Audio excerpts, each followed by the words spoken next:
हाँ जी सर। जी सर, शुरू स्टार्ट करिए। करते हैं। आज पढ़ेंगे हम महासागरीय जल। ठीक है, नई हमारी यूनिट तैयार चालू हो चुकी है, महासागर वाला। ठीक है, ओशन ये वाली। कहते हैं कि जी सर, क्या आप जल के बिना जीवन की कल्पना कर सकते हैं?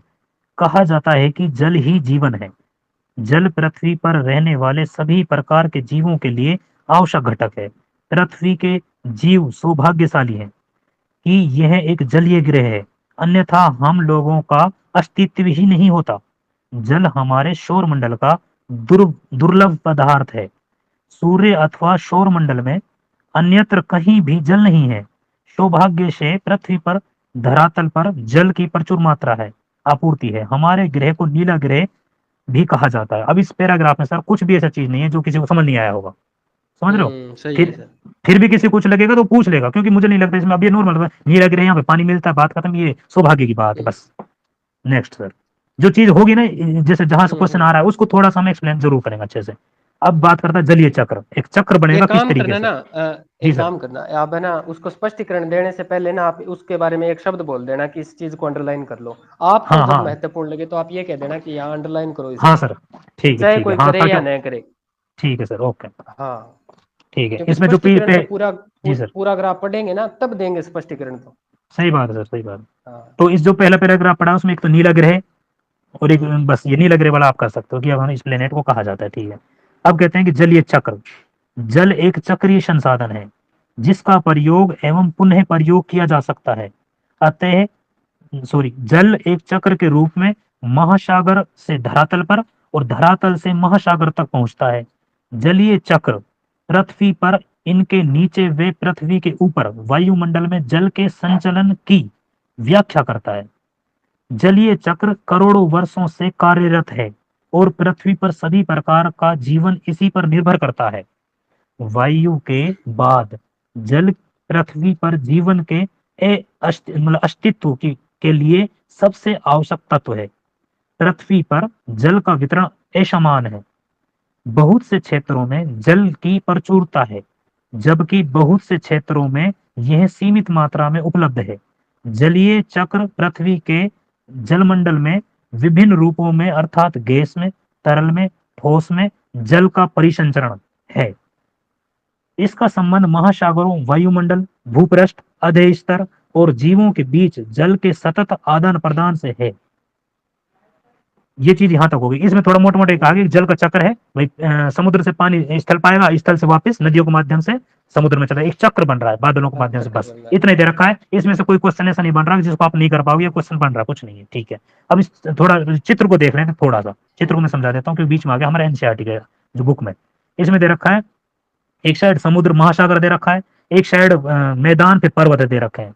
अब यहाँ से जो समुद्र है, यहाँ से वाष्पीकरण लिख रहा है सर महासागर पर। हम्म वाष्पीकरण होकर ऊपर संघनन के रूप में ऊपर गए, बादलों के रूप में बन गए। ठीक है, वहां से वर्षण भी कराएंगे। फिर यहाँ से अभिवहन भी होंगे बादल, वायु। अभिवहन मतलब क्षैतिज रूप में जैसे चलती ऊपर है ना, उस तरीके से ये हम्म बादल कहाँ मैदानों की तरफ जा रहा है। मैदानों की तरफ जाने के पर ये क्या करेगा, वाष्पन और वाष्पोत्सर्जन, यानी कि संघनन। ये जो क्रिया है ना, वाष्पन और वाष्पोत्सर्जन, ये कहीं ना कहीं हम्म। वाष्पीकरण से जुड़ा हुआ है। ठीक है, क्योंकि हाँ सही सूर्य है। की इन चीजों, कई चीजों को मिलाकर होता है। फिर ये लास्ट में वर्षण करा देता है पर्वतों से टकरा कर, जो हमने पर्वतीय वर्षा पढ़ी है। ये फिर बाद में नीचे दिखा रखा है मृदा के वेधन और भूमिगत प्रवाह।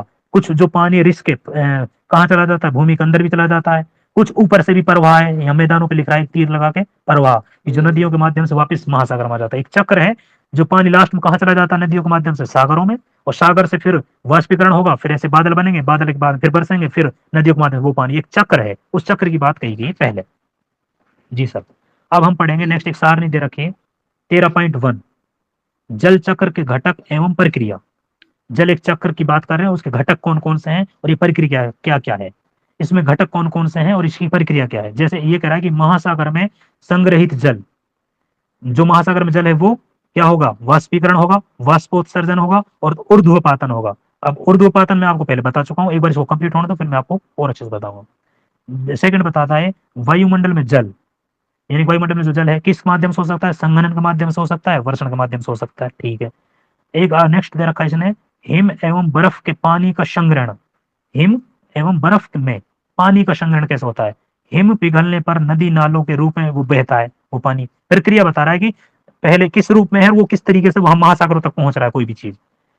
धरातलीय जल बहाव, धरातल पर जो जल बहाव है, जल धारा के रूप में, ताजा जल धारा के रूप में, और ताजा जल संग्रहण एवं जल रिसाव, ये चीज हो गई कि एक परत के रूप में जो बह रहा पानी। भौम जल यानी भूमि के अंदर जल संग्रहण, भौम जल का विसर्जन या झरने, भाई भौम जल का क्या हो सकता है, विसर्जन हो सकता है जो भूमि के अंदर जल है, और उस झरनों के रूप में भी हो सकते हैं ये चीजें। तो एक ये बता रखा है कि ये तो घटक है, जैसे महासागर एक घटक है, उसमें पानी है, वो संग्रहित कर रखा उसने, और प्रक्रिया हो गई जो उसकी, वो पानी किस तरीके से वहां से जा रहा है, वाष्पीकरण के माध्यम से जा रहा है, वाष्पोत्सर्जन के माध्यम से जा रहा है, वही वाष्पीकरण वाष्पोत्सर्जन ऊर्ध्वपातन जो हमने बताया था, डायरेक्ट वाष्प से किसमें बर्फ में बदल जाता है। ऐसे हम वायुमंडल के जल की बात कर रहे हैं, वायुमंडल में संघनन जो हम बता रहे थे, बादलों में पानी जो इकट्ठा हो रहा है वो संघनन के माध्यम से वही वर्षण करता है ठंडा होकर, बस ये चीज है इसमें। अब हम नेक्स्ट पढ़ेंगे इसमें, पृथ्वी पर पाए जाने वाले जल का लगभग 71% भाग महासागरों में, अंडरलाइन कर सकते हैं इसको आप। शेष जल ताजे जल के रूप में हिमानियों, हिमटोपियों, भूमिगत जल, झीलों, मृदा में आर्द्रता, वायुमंडल, सरिताओं और जीवों में संग्रहित है। 71% जल महासागरों में, बाकी जो शुद्ध जल बच गया वो इन इनके माध्यम से, हिमानी, हिमटोपी, भूमि जल जो भी है, ठीक है। ये कह रहा है धरातल पर गिरने वाले जल का लगभग 59% भाग महासागरों में, जितना भी धरातल पर गिर रहा है वो 59% कहाँ जा रहा है, महासागरों में। अन्य स्थानों से वाष्पीकरण के द्वारा वायुमंडल में चला जाता है। 100% वर्षा, 59% वापिस चला गया, बाकी वाष्पीकरण हो गया, वायुमंडल चला गया। शेष भाग धरातल पर बहता है, बाकी धरातल पर बह रहा है।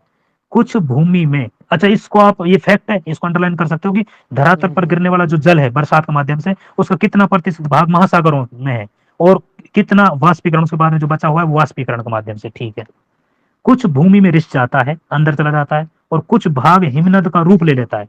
कुछ भाग जल के माध्यम से कहाँ चला गया, जमीन के अंदर चला गया, कुछ बर्फ बन जाता है, हिम का रूप ले लेता है। उल्लेखनीय है कि पृथ्वी पर नवीनीकरण योग्य जल निश्चय मात्रा में है, कुछ निश्चित मात्रा में नवीनीकरण जो योग्य है, जबकि मांग तेजी से बढ़ती जा रही है। भाई नवीन जो जल की मात्रा तेजी से बढ़ती जा रही है, जिसके कारण विश्व के विभिन्न भागों में स्थानिक एवं काल्पनिक दोनों रूपों में जल का संकट पैदा होता जाता है। नदी जल के प्रदूषण ने इस संकट को और अधिक बढ़ा दिया है, जितना प्रदूषण हो रहा है जल का, उसने संकट बढ़ा दिया है। आप जल की गुणवत्ता को कैसे सुधार सकते हैं, जल की उपलब्धता मात्रा में वृद्धि कर सकते हैं।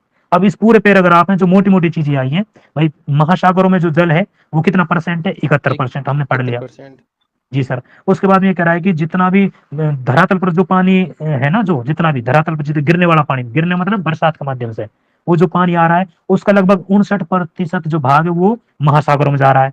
ये फैक्ट है, आपको याद रखना पड़ेगा कि भाई 59% महासागरों में गया, और अन्य जो बच गया वो वहां अन्य स्थानों पर वाष्पीकरण के माध्यम से वायुमंडल में चला जाता है, और बचा कुचा पानी शेष धरती में चला जाता है अंदर।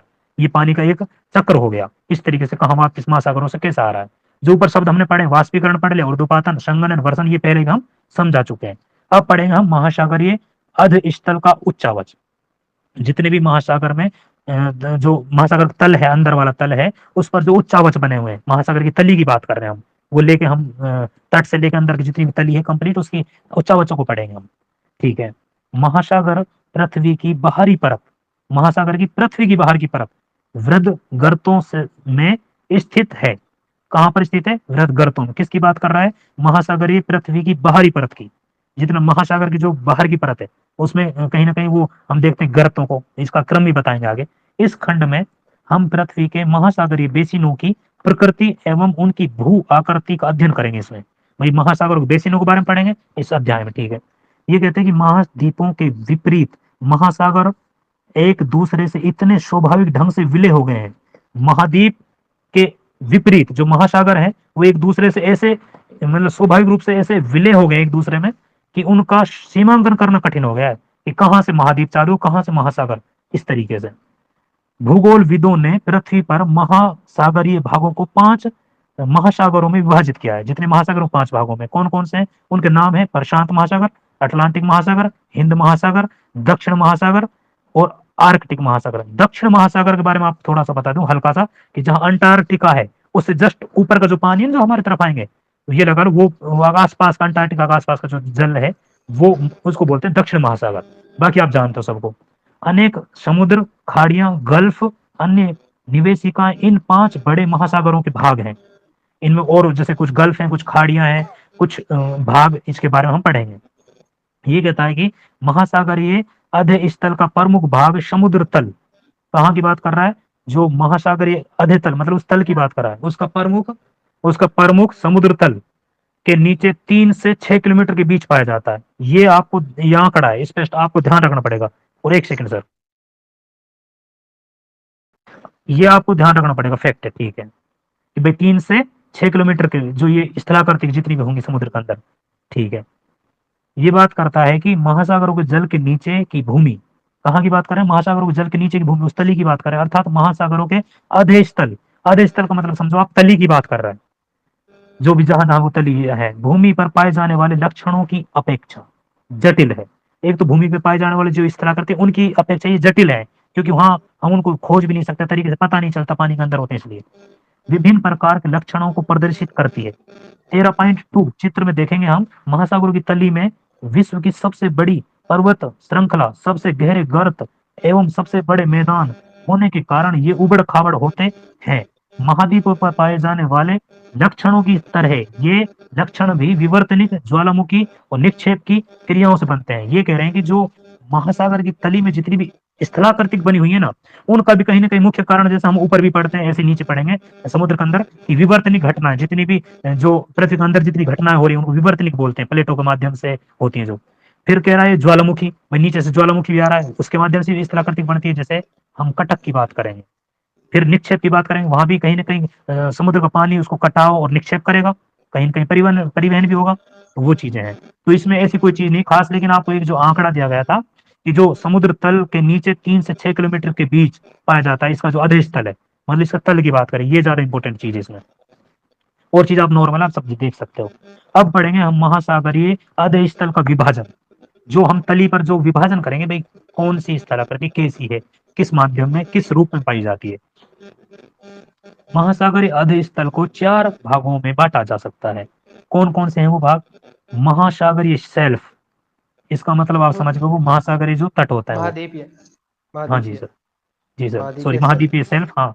और महाद्वीपीय ढाल, गहरे समुद्र मैदान, और महासागरीय गंभीर, मतलब वो जो खाइयां हैं, जैसे मेरियाना ट्रेंच की खाई है वो वगैरह, मतलब ये जो महाद्वीप के भाग होते हैं, सेल्फ और ढाल होते हैं, जो कहीं ना कहीं ये समुद्र के अंदर डूब जाते हैं, उसी का भाग होता है ये, ऐसा मानते हैं मोटा मोटा। तो इसलिए कहते हैं महाद्वीपीय सेल्फ और महाद्वीपीय ढाल। ये हमने वैसे क्रम पढ़ रखा, जब हम समुद्र पढ़ते हैं ये क्रम भी है, जब इसकी हम किसकी बात करते हैं, हम इसकी गहराई की बात करते हैं, गहराई के माध्यम से, ठीक है। इस विभाजन का अतिरिक्त महासागरीय तली में कुछ और भी छोटी बड़ी स्थलाकृतिक उच्चावच पाए जाते हैं, जैसे कटक है, पहाड़ियां हैं, समुद्र टीला है, निमग्न द्वीप है, जो द्वीप निमग्न मतलब जल के अंदर हो गया वो, और खाइयां है, खड्ड है, खाई और खड्ड मतलब थोड़े एक से बड़े होते हैं वो चीज। सबसे पहले पढ़ेंगे हम महाद्वीपीय शेल्फ, मतलब जब हम पहली बार कहाँ से अपने महाद्वीप से समुद्र के अंदर की तरफ जाएंगे, तो पहला जिस तल होगा वो जो पानी के अंदर डूबा हुआ वो सेल्फ होता है, महाद्वीपीय सेल्फ। प्रत्येक महाद्वीप का विस्तृत सीमांकन होता है। प्रत्येक जो सेल्फ है, सॉरी, प्रत्येक जो महाद्वीप की बात करें, महाद्वीप सेल्फ, प्रत्येक महाद्वीप का विस्तृत सीमांकन होता है, ठीक, मतलब ऐसा नहीं छोटा है, तो मतलब विस्तृत रूप से वहां पे होता है, जैसे जो अपेक्षाकृत उथले समुद्रों तथा खाड़ियों से घिरा होता है। क्या, ये जो हम पढ़ रहे हैं सेल्फ, ये घिरा होता है किस किस से, समुद्रों से, खाड़ियों से, उथले समुद्रों की बात कर रहा है, उथले समुद्र खाड़ियों से घिरा होता है, ठीक है। यह महासागर का सबसे उथला भाग है, क्योंकि अगर हम महासागरों की बात करेंगे ना, तो उनमें सबसे उथला यही आएगा, क्योंकि ये महाद्वीप के पास का सबसे नजदीक का है, ये इस तरह करती है, जिसकी औसत प्रवणता 1 डिग्री या उससे भी कम होती है। इसका जो ढाल होता है 1 डिग्री से भी कम हो सकता है, या 1 डिग्री तक इसका ढाल होता है, हम जब नॉर्मल देखते हैं, ठीक है, होता है, जिसे सेल्फ अवकाश कहा जाता है, सॉरी आगे निकल गया मैं, 1 डिग्री या उससे भी कम होता है, ठीक है। यह सेल्फ अत्यंत तीव्र ढाल पर समाप्त होती है। जैसे ही अत्यंत तीव्र ढाल आएगा, मतलब ढलान वाला जो हिस्सा आएगा, वहीं पर इसको क्या कर दिया, विच्छेद अलग कर दिया गया, समाप्त कर दिया गया। जिसे इसके जो बीच का जो एक तो ढाल और एक ये हम सेल्फ पढ़ रहे हैं, इन दोनों के जो मध्य की जो अवकाश केंद्र होता है, मतलब अवकाश बोलते हैं इसको, सेल्फ अवकाश के नाम से जाना जाता है। दोनों के बीच का एक क्षेत्र है जहां पर अचानक से क्या आ जाएगी, ढाल आ जाएगा अचानक से, तीव्र गति आ जाएगी मतलब ढाल में। ये कहते हैं कि महाद्वीपीय शेल्फों की ऊंचाई एक महासागर से दूसरे महासागर में भिन्न हो सकती है। मतलब जब हम शेल्फों की पढ़ते हैं तो इसकी जो चौड़ाई एक महासागर से दूसरे महासागर में अलग अलग हो सकती है चौड़ाई, किसी में सकड़ी है तो किसी में ज्यादा चौड़ी है। महाद्वीपीय शेल्फों की औसत चौड़ाई 80 किलोमीटर होती है। भाई ये आपको फैक्ट है, एनसीईआरटी के अकॉर्डिंग 80 किलोमीटर चौड़ाई बताएगी, इसको आप अंडरलाइन कर सकते हैं। कुछ सीमांतों के साथ सेल्फ नहीं होते, कुछ के साथ तो होते नहीं, बहुत कम होते, जैसे चिली के आसपास देखेंगे हम तो वहां पे देखेंगे इस तरीके से। अथ अथवा अत्यंत संकीर्ण होते हैं, मतलब बिल्कुल सकड़े होते हैं, जैसे कि चिली के तट पर, देखो चिली की बात कर रहा है, सुमात्रा के पश्चिमी तट पर, सुमात्रा कहाँ है, सुमात्रा जावा इंडोनेशिया का एक क्षेत्र है, उसके पास की बात कर रहा है। इसके विपरीत आर्कटिक महासागर में, भाई ये तो सकड़े हो गए, अब इसके विपरीत यानी चौड़ों की बात करेगा कहीं ना कहीं। इसके विपरीत आर्कटिक महासागर में साइबेरियन सेल्फ विश्व के सबसे बड़ा है। मतलब ये तो हम ही सकड़े पढ़ रहे थे चिली वाले, ये सबसे चौड़ा क्या पढ़ रहे हैं, साइबेरियन शेल्फ। ये कहाँ पर है, आर्कटिक महासागर के पास। ठीक है, अभी हम किसको पढ़ रहे हैं, शेल्फ, ये अधिक चौड़े वहां पे, जिसकी चौड़ाई 1500 किलोमीटर है। कितनी, लगभग 1500 किलोमीटर, तो काफी हो जाती है 1500 किलोमीटर। सेल्फ की गहराई भी भिन्न भिन्न होती है, जो सेल्फ है उसकी जो गहराई भी भिन्न भिन्न हो सकती है। ठीक है, ये कहता है कुछ क्षेत्रों में यह 30 मीटर और कुछ क्षेत्रों में 600 मीटर तक की गहरी होती है। अब ये फैक्ट है कि कितने मीटर से कितने मीटर की गहराई तक हो सकती है, 30 मीटर से लेकर 600 मीटर तक ये इसकी गहराई हो सकती है। किसकी बात कर रहे हैं हम, शेल्फ की। ठीक है, आगे कहते हैं कि महाद्वीपीय शेल्फों पर अवकाशों सॉरी अवसादों की मोटाई भी अलग अलग होती है, कि कहीं कितना अवसाद आ रहा है अवसाद के माध्यम से, और कितना नहीं आ रहा कहीं कहीं पर। जैसे हम कहीं एस्चुरी पढ़ेंगे, कहीं हम डेल्टाई क्षेत्र पढ़ेंगे, उस तरीके से। ये अवसाद भूमि से नदियों, हिमनदियों एवं पवन द्वारा लाए जाते हैं और तरंगों तथा धाराओं द्वारा वितरित किए जाते हैं। जो तरंग होती है कौन सी, समुद्र की तरंग है, उनके द्वारा वितरित हो जाती हैं। कुछ जल धाराएं होती हैं, उनके माध्यम से भी वितरित हो जाता है ये अवसाद होता है जो।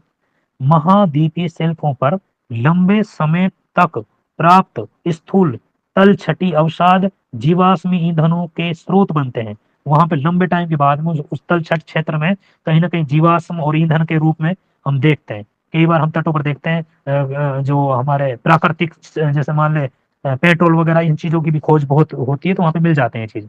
अब हमने मोटा मोटा पढ़ लिया इसको, हमने सिर्फ अभी सेल्फ को पढ़ा है, इसमें से संबंधित आप सर थोड़ा और एक्सप्लेन करना चाहो कहीं पर बीच में। जी सर। वैसे तो इसमें कोई खास बात नहीं है, मैंने चेक कर जी लिया सर। एक बार और इसको। हाँ। इसमें जैसे इसकी चौड़ाई कैसे है, जैसे स्टार्टिंग में पहला कौन सा आएगा, तो महाद्वीपीय हम्म। मगन तट आएगा, उसके बाद में क्या हम्म। आएगा, सेल्फ अवकाश आएगा, और सेल्फ हम्म। अवकाश के बाद में कौन सा आएगा, मगन ढाल आएगी। ये तीन जी चीजें सर। आई है अभी तक तो। फिर उसकी जो जो न्यूनतम या कम चौड़ाई है ना, वो तो दो दो जगह मुख्य रूप से सर बताई आप है। कर लेना थोड़ी देर में, थोड़ी देर के लिए साइलेंट रहूंगा, है ना। हाँ ठीक। हाँ ठीक है। तो महाद्वीपीय सेल्फों की जो औसत चौड़ाई है ना, वो 80 किलोमीटर की है। और इसके अलावा जो इसके जो सीमांत क्षेत्र होते हैं, और इसके अलावा चिली के पास में कम है थोड़ा सा, ये मुख्य रूप से याद रखना। वो दो बात पूछेगा, दो बात क्या, तीन बातें पूछेगा कैसे, कि वो एक एक जगह तो देगा महाद्वीपीय सेल्फ, उसके बाद में मगन ढाल, और उसके बाद में नीतल मैदान। तीनों के बारे में वो पूछेगा कि न्यूनतम कहाँ पर है, तो तीनों की जगह न्यूनतम है ना, वो सुमेलित भी करवा सकता है। अभी तो हम महाद्वीपीय सेल्फ पढ़ रहे हैं, तो आगे जाएंगे तो जैसे जैसे आंकड़े बढ़ते जाएंगे। दो चीजें हैं, चिली का तट और सुमात्रा, ये दो नाम याद ये रखने हैं। उसके विपरीत है ना, विश्व का, यहाँ एक शब्द लिखा हुआ है कि ये जो आर्कटिक अंटार्कटिक महासागर में साइबेरिया शेल्फ है ना, ये विश्व का सबसे बड़ा है, जो रशिया के ऊपर है, जिससे किलोमीटर इसकी है 1500 मीटर की ऊंचाई पर है। 1500 किलोमीटर है इसका लंबाई यहाँ पे। और औसतन इसकी गहराई है वो 30 मीटर से लेकर 600 मीटर तक पाई जाती है। बाकी कोई और अगर आप पूछना चाहो तो इसके संदर्भ में किसी के पास। एक है इसमें, आपके पास तीन चित्र है क्या ये, इसमें जो लगातार तीन चित्र दिए हुए हैं 13.2 में, इसमें जो पहला चित्र है ना, इसमें कुछ एक चीजें हैं मैं बता रहा हूँ। जहाँ सेल्फ विभंग लिखा हुआ है, सेल्फ विभंग लिखा हुआ है, और महाद्वीपीय सेल्फ लिखा हुआ है, और इसके अलावा महाद्वीपीय ढाल है, महाद्वीपीय उभार है, महाद्वीपीय किनारा है और भूपर्पटी है, और इसके अलावा आपने मलबा अवधाव पढ़ा था, उसमें जो मड होता सर है ना। आप थोड़ी देर में बिजी हूँ हल्का सा, आप है ना आगे रीडिंग करना, मैं थोड़ा सा मैं हाँ हाँ ठीक है। फ्री होके आ रहा हूँ, ठीक है। जो पहला चित्र है ना, इसमें एक खाई दिखा रखी है, मगन तट और मगन डाल के बीच में ये खाई है एक। इस खाई का पूछा जाता है ये आपको कहीं नहीं मिलेगा। अगर आप इसका चित्र बनाना भी चाहोगे ना तो बहुत ही ज्यादा मुश्किल से बनेगा। इसको आप इंपॉर्टेंट लगा लो। इसके बारे में क्या क्वेश्चन आता है, यह है महासागरीय गर्त। महासागरीय गर्त है। वो क्वेश्चन ये पूछता है कि मगन ढालों पर पाए जाने वाले गर्त महाद्वीपीय तट रेखा के समांतर होते हैं या लंबवत होते हैं। तो उसमें क्या कहेंगे, ये महाद्वीपीय जो तट होते हैं ना, उनके लंबवत होते हैं ये, जो मगन ढालों पर पाए जाते हैं। ये क्वेश्चन सबसे ज्यादा महत्वपूर्ण है।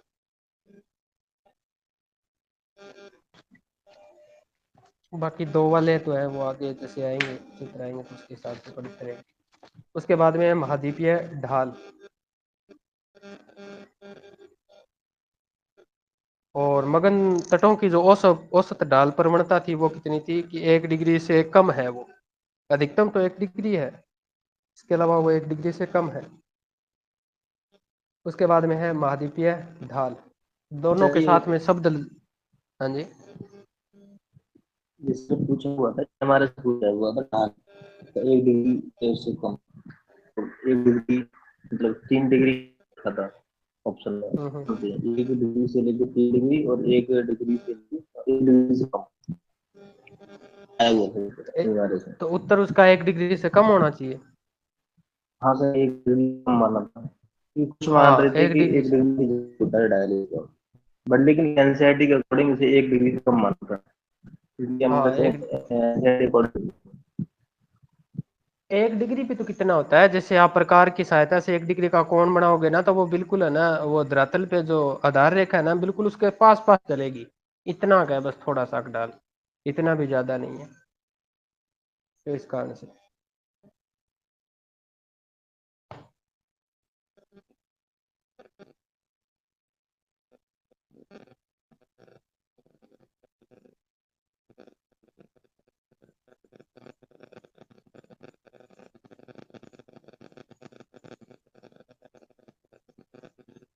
क्या करें।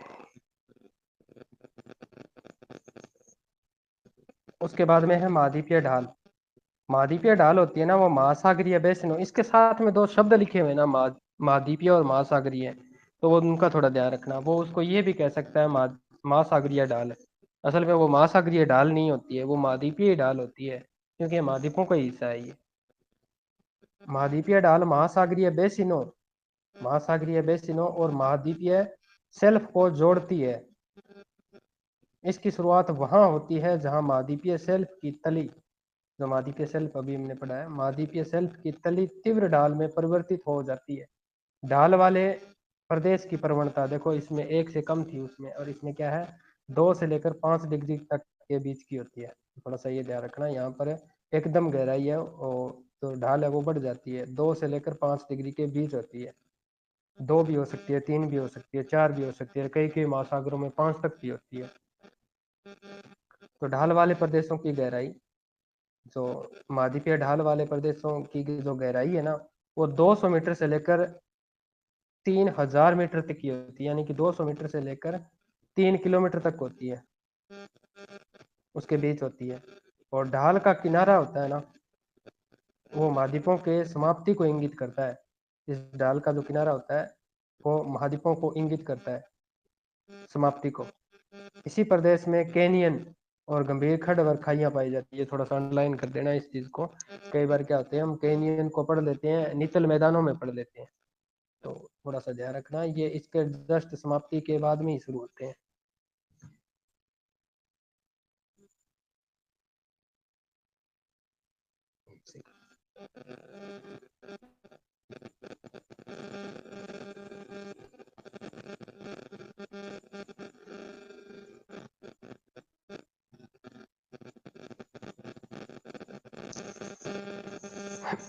उसके बाद में है गंभीर सागरीय मैदान, इसको नीतल मैदान भी कहते हैं और गंभीर महासागरीय या सागरीय मैदान भी कहते हैं। पहली बार है ना महासागर का नाम आया है, जो किसके साथ में जुड़ा हुआ है, नीतल मैदानों के साथ में नाम जुड़ा हुआ है इसका। ये कहता है कि गंभीर सागरीय मैदान महासागरीय बेसिनों के मंद ढाल होते हैं। किसके मंद ढाल होते हैं? महासागरीय बेसिनों के मंद ढाल होते हैं। जो बेसिन होता है वो गड्ढा होता है, एक प्रकार का गड्ढा कह सकते हैं आप, या फिर मैदानों के जैसे एक लंबा जो गड्ढा होता है, या जैसे दो महासागर है, एक तरफ है तो अफ्रीका महाद्वीप है, दूसरी तरफ अमेरिका, दक्षिणी अमेरिका महाद्वीप है। दोनों की जहां पर जैसे जैसे ढाल नीचे होती जाती है, उसके बीच में दोनों महाद्वीपों के बीच में एक जो लंबा जो बेसिन है ना, उस बेसिन की बात कर रहा है। बेसिनों के मंद ढाल वाले होते क्षेत्र होते हैं, ये विश्व में सबसे चिकने व सबसे सपाट होते हैं। थोड़ा सा ध्यान रखना है इसमें, ये विश्व के सबसे चिकने फिसलन वाले तथा सबसे सपाट होते हैं और एकदम सपाट सतह वाले होते हैं। इनकी गहराई 3000 से 6000 मीटर तक होती है, यानी कि 3 किलोमीटर से लेकर 6000 या 3 किलोमीटर से लेकर 6 किलोमीटर तक होती है। और महाद्वीपीय जो ढाल होते हैं ना, उनकी होती है 200 मीटर से लेकर 3 किलोमीटर तक। तो इनकी गहराई होती है 3 किलोमीटर से लेकर 6 किलोमीटर के बीच में होती है। ये मैदान महीन कणों वाले अवसादों जैसे कि मृतिका और गाद से ढके हुए होते हैं। इन दोनों का नाम याद रखना, मृतिका मृतिका होती है क्ले और गाद होती है कांप वगैरह, तो उससे संबंधित है। उसके अलावा महासागरीय गर्त, मेरियाना गर्त है, सुंडा गर्त है, उनकी बात हो रही है यहाँ। ये महासागरों के सबसे गहरे भाग होते हैं। ये गर्त अपेक्षाकृत खड़े किनारों वाले, इनके किनारे खड़े होते हैं, खड़े किनारों वाले संकीर्ण बेसिन होते हैं। संकीर्ण यानी कि चपटे, यानी कि बहुत ही ज्यादा पतले, एकदम गड्ढे के रूप में होते हैं। जैसे किसी चट्टान में अगर दरार पड़ जाए तो वो सीधी अगर नीचे की तरफ गहराई देखेंगे तो वो बिल्कुल संकीर्ण होगी, और उसके ढाल होंगे वो खड़े होंगे, बेसिन के रूप में होते हैं। ये अपने चारों ओर महासागरीय तली की अपेक्षा ये 3 से 5 किलोमीटर तक गहरे होते हैं। औसतन है ये इसका। किससे बात हो रही है? ये महासागरीय तली से, अंडरलाइन करना इसको, महासागरीय तली की अपेक्षा 3 से 5 किलोमीटर गहरे होते हैं। क्योंकि जब तली पर पहुंचे हैं ना, तो पहले ही हम 6 किलोमीटर की जो ऊंचाई ले चुके होते हैं, तो 6 किलोमीटर वो और 5 किलोमीटर ये, 6 और 5 11। तो थोड़ा सा इसे मेरियाना ट्रेंच या फिर उसकी जो गहराई देख लो आप, 11 किलोमीटर के करीब है, तो 6 और 5 11 के करीब पहुंच जाती है, तक गहरे होते हैं। ये महाद्वीपीय ढाल के आधार पर, महाद्वीपीय ढाल के आधार तथा द्वीपीय चापों के पास स्थित होते हैं। द्वीपीय चापों के पास स्थित होते हैं, जहाँ प्लेटें होती है वो टकराती है, तो वहां पर होते हैं, स्थित होते हैं। एवं सक्रिय ज्वालामुखी, अंडरलाइन करना इसको, एवं सक्रिय ज्वालामुखी तथा प्रबल भूकंप वाले क्षेत्रों से संबंधित होते हैं। कौन? महाद्वीपीय गर्त। वो पूछता है सबसे पहले निम्न में से कौन सा है, वो सक्रिय ज्वालामुखी तथा इससे ज्वालामुखियों से संबंधित होते हैं, द्वीपीय चापों से संबंधित होते हैं। तो गर्त होते हैं, एक मैदान होते हैं, एक ढाल होते हैं, तो गर्त होते हैं वो। सक्रिय ज्वालामुखी तथा प्रबल भूकंप वाले क्षेत्रों से संबंधित होते हैं। यही कारण है कि ये प्लेटों के संचलन के अध्ययन के लिए काफी महत्वपूर्ण है। जिस प्रकार से भूकंपीय तरंगों की आवृत्ति के लिए जो सबसे ज्यादा महत्वपूर्ण तरंग थी ना, उसी प्रकार से ये प्लेटों के संचलन के लिए सबसे ज्यादा जो अध्ययन किया जाता है ना जिस चीज का, तो वो है ये महासागरीय गर्त से संबंधित होते हैं। यही कारण है कि प्लेटों के संचलन के अध्ययन के लिए काफी महत्वपूर्ण है। तभी तक या अभी तक लगभग 57 गर्तों को खोजा गया है। देखो आंकड़ा तो इसी के पास में ही है, ये एनसीईआरटी के पास में। अगर 56 पूछे तो भी गलत है, 57 पूछे तो सही है इसके अकॉर्डिंग। 57 गर्तों को खोजा गया है, जिसमें से 32 प्रशांत महासागर में है, 19 अटलांटिक महासागर में और 6 हिंद महासागर में है। तो वो कई बार ऐसे भी अरेंज करवा लेता है कि निम्न में से निम्न महाद्वीपों को गर्तों के हिसाब से अरेंज कीजिए। तो सबसे ज्यादा गर्त किस में पाए जाएंगे, तो वो तो सबसे बड़ा प्रशांत महासागर ही होगा। दू, दूसरा है रीट में आया अटलांटिक हुआ है महासागर। प्रश्न। हाँ, रीट में किसमें पूछे आया हुआ था है, कि आंकड़ा पूछा है रीट में। केबीएस में? रीट में पूछा था। हाँ रेट में। ये जिसमें शायद 19 पूछा था शायद, या फिर 6 पूछा था, इनमें से पूछा, दोनों में से किसी ने एक। अच्छा, 19 तो अटलांटिक में है, जो अटलांटिक की आकृति है एस आकार की, तो उसमें तो 19, और हिंद महासागर है वो एम आकार का है, तो उसमें है 6। बाकी त्रिभुज आकृति का है प्रशांत महासागर, उसमें है 32, तो 32, 19, 6। ये थोड़ा सा आंकड़ा है, परफेक्ट रूप से याद रखोगे। उसके बाद में उच्चावच की लघु आकृतियां, कौन से उच्चावच? महासागर के उच्चावच, उनकी कैसी आकृतियां? लघु आकृतियां, छोटी आकृतियां उनके बीच में जो पाई जाती है। ऊपर बताए गए महासागरीय अधस्तर, अधस्थल उसी की बात करते हैं जो महासागरीय जो निगमन मैदान है वहां की बात कर रहे हैं, अधस्थल। ऊपर बताए गए महासागरीय अधस्थल के प्रमुख उच्चावचों के अतिरिक्त, उनके अतिरिक्त की बात कर रहा है, उनकी बात नहीं करेगा, अब उनके अतिरिक्त की बात करें। कुछ लघु किंतु महत्वपूर्ण आकृतियां भी महासागरों के भिन्न भागों में मुख्य रूप से पाई जाती हैं, जिसमें मुख्य है मध्य महासागरीय कटक। ये ज्यादातर देखी जाती है उसमें अटलांटिक महासागर में, मुख्यतः अटलांटिक महासागर में देखी जाती है। क्यों? क्योंकि वह विश्व की सबसे लंबी है।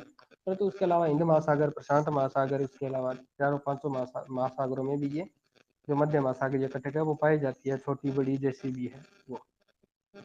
इसमें क्या लिखता है कि एक मध्य महासागरीय कटक पर्वतों की दो श्रृंखलाओं में, अंडरलाइन करना इस चीज को, पर्वतों की दो श्रृंखलाओं से बना होता है, जो एक विशाल अवनमन अवनमन द्वारा अलग किए गए होते हैं। इन पर्वत श्रृंखलाओं के शिखर की ऊंचाई, जो पर्वत श्रृंखलाएं जो उस मध्य अटलांटिक कटक में पाई जाएगी, उनकी बात कर रहा है कि इन पर्वत श्रृंखलाओं की जो शिखर की जो ऊंचाई है ना, वो 2500 मीटर तक होती है, यानी कि 2500 मीटर तक हो सकती है, या 2.5 किलोमीटर तक हो सकती है। तथा इनमें से कुछ समुद्र की सतह, कुछ समुद्र की सतह पर भी पहुंच सकती है, यानी कि कुछ समुद्र की सतह के ऊपर भी पहुंच जाती है, जो समुद्र से बाहर दिखाई देने लग जाती है कालांतर में। इनकी बात कर रहे हैं। इनका उदाहरण है आइसलैंड, अंडरलाइन करना। सीधा क्वेश्चन पूछ सकता है कि आइसलैंड किसका उदाहरण है, तो हम कई बार द्वीप की बात कर लेते हैं, परंतु वो असल में किसका उदाहरण है? मध्य महासागरीय कटक का है वो उदाहरण।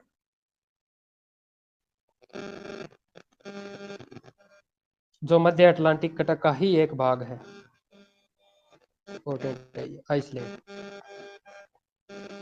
उसके बाद में समुद्री टीला, यह नुकीले शिखर वाला होता है। पहली बात तो इसका जो शिखर कैसा होगा? नुकीला। यह एक पर्वत है, यह नुकीले शिखरों वाला एक पर्वत है जो समुद्री तली के ऊपर बनता है और उठता है, किंतु महासागरों के सतह तक नहीं पहुंच पाता, किंतु महासागरों की सतह तक नहीं पहुंच पाता। समुद्री टीले ज्वालामुखी द्वारा उत्पन्न होते हैं। ये 3000 से लेकर 4500 मीटर तक ऊंचे होते हैं। 3 किलोमीटर से लेकर 4.5 किलोमीटर तक की ऊंचाई के होते हैं ये महासागरीय टीले, हो सकते हैं। इसमें एक जो मुख्य टीले का नाम है एम्परर टीला, एम्परर टीला, जो प्रशांत महासागर में है। अंडरलाइन करना इसको, इंपॉर्टेंट डाल देना। यानी कि समुद्री टीला कौन सा है, कहाँ बनते हैं, इसके अलावा उसकी ऊंचाई और एक उसका नाम, एम्परर टीला, जो प्रशांत महासागर में है। हवाई द्वीप है, हवाई द्वीप समूह के विस्तार का ही भाग है एक, यह एक अच्छा उदाहरण है इसका। इसके अलावा है सबसे सपाट जलमग्न कैनियन, सबसे सपाट जो क्षेत्र होता है जलमग्न कैनियन। ये गहरी खाइयां होती है, कैनियन असल में क्या होता है? ये गहरी खाइयां होती है, जिसमें से कुछ की तुलना में, जिसमें कुछ की तुलना में कोलोराडो नदी की ग्रांड कैनियन से की जाती है। कोलोराडो नदी क्या बनाती है, कौन सा कैनियन बनाता है? हमने पहले भी पढ़ा होगा, ग्रांड कैनियन के नाम से जाना जाता है। कई बार ये बड़ी नदियों के मुहानों, अंडरलाइन करना इस चीज को, कई बार ये बड़ी नदियों के मुहानों के आगे और विस्तृत होकर महाद्वीपीय शेल्फ, अब वापिस चले गए हम पहली आकृति पर, महाद्वीपीय शेल्फ व महाद्वीपीय ढालों को आर पार काटती नजर आती है। हडसन कैनियन विश्व का सबसे अधिक जाने जाना वाला कैनियन है। अब मेरा आपसे क्वेश्चन है कि हडसन कैनियन है या फिर कैनियन है, वो महाद्वीपीय ढाल से कैसे होता है, लंबवत होता है या क्षैतिज होता है, या महाद्वीपीय तट से? कैसे? लंबा तो हाँ, लंबवत होगा। इससे पहले मैंने जैसे ये टॉपिक शुरू हुआ था उसके बीच में मैंने एक चित्र के बारे में बताया था आपको, वो था ये कैनियन। उसके बारे में ठीक इसके बारे में भी एक पंख वाला जी भी है। सर। इसमें एक चीज ये पूछते हैं सर कि ये सर्वाधिक कौन से पाया जाता है, मगन तट पर या मगन ढालों पर कैनियन होते हैं जो? हाँ, ये बहुत ज्यादा महत्वपूर्ण है, आपने अच्छा नोटिस करवाया ये चीजें। जी सर। ये सर होना तो मगन ढालों पर चाहिए मेरे हिसाब से। जी सर, सबसे ज्यादा उसी पे पाया जाता है, मगन ढालों पर। सबसे क्यों? ढालों पर क्योंकि पाए जाते हैं और थोड़े बहुत लक्षण तट पे भी मिलते हैं। वैसे दोनों पे मिलता है, लेकिन एक चार ऑप्शन अलग अलग हों तो हमें मगन हम्म, ढाल ही करना पड़ेगा, जो हमारे ढाल को ये चुनना एग्जाम। पड़ेगा, बिल्कुल। हाँ, एग्जाम होता है ना अपना, कौन सा ये लेबर असिस्टेंट वाला, उसमें आता है क्वेश्चन हम्म, पीछे का। हाँ सर, ये क्योंकि इससे वहां दिखाई देती है ना ढालों पे। इसकी जो प्रवणता है ना, जो मलबे जी को सर। नीचे ले जाने की प्रवणता है, वो 2 डिग्री से लेकर 5 डिग्री तक होती है। असल में हमें ये पता है कि जो मगन तट होते हैं ना, उनकी तो सिर्फ 1 डिग्री है, और 1 डिग्री से भी कम है, तो वहां पर कितना प्रवाह करेगा। परंतु ज्यादा प्रवाह 2 से लेकर 5 के बीच में करेगा, तो वहां पर पाया जाएगा मगन ढालों पर। उसके बाद में निगमन द्वीप। निगमन द्वीप यह चपटे शिखर वाले, चपटे यानी कि ऊपर से समतल होने वाले हैं ये शिखर, चपटे शिखर वाले समुद्री टीले हैं। इन चपटे शिखर वाले जलमग्न पर्वतों के बनने की अवस्थाएं कर्मिक है। अंडरलाइन करना इस कर्मिक को। अब तक की कोई ऐसी आकृति नहीं आई जो कर्मिक है, जिसका निर्माण कर्मिक है, परंतु इसका निर्माण कर्मिक है। अवतरण के साक्ष्यों द्वारा प्रदर्शित होता है, ये अवतरण के साक्ष्यों द्वारा प्रदर्शित होता है। अकेले प्रशांत महासागर में अनुमानित है 10,000 से भी अधिक समुद्री टीले पाए जाते हैं। निगमन द्वीप भी उपस्थित है। अकेले प्रशांत महासागर की बात करता है, 10,000 से अधिक है, और इनकी अवस्थाएं होती है वो कर्मिक होती है। उसके बाद में प्रवाल द्वीप, कोरल द्वीप, ये उष्ण कटिबंधीय, अंडरलाइन करना इसको, उष्ण कटिबंधीय। उष्ण कटिबंधीय महासागरों में पाए जाने वाले प्रवाल भित्तियों में से मुख्य है।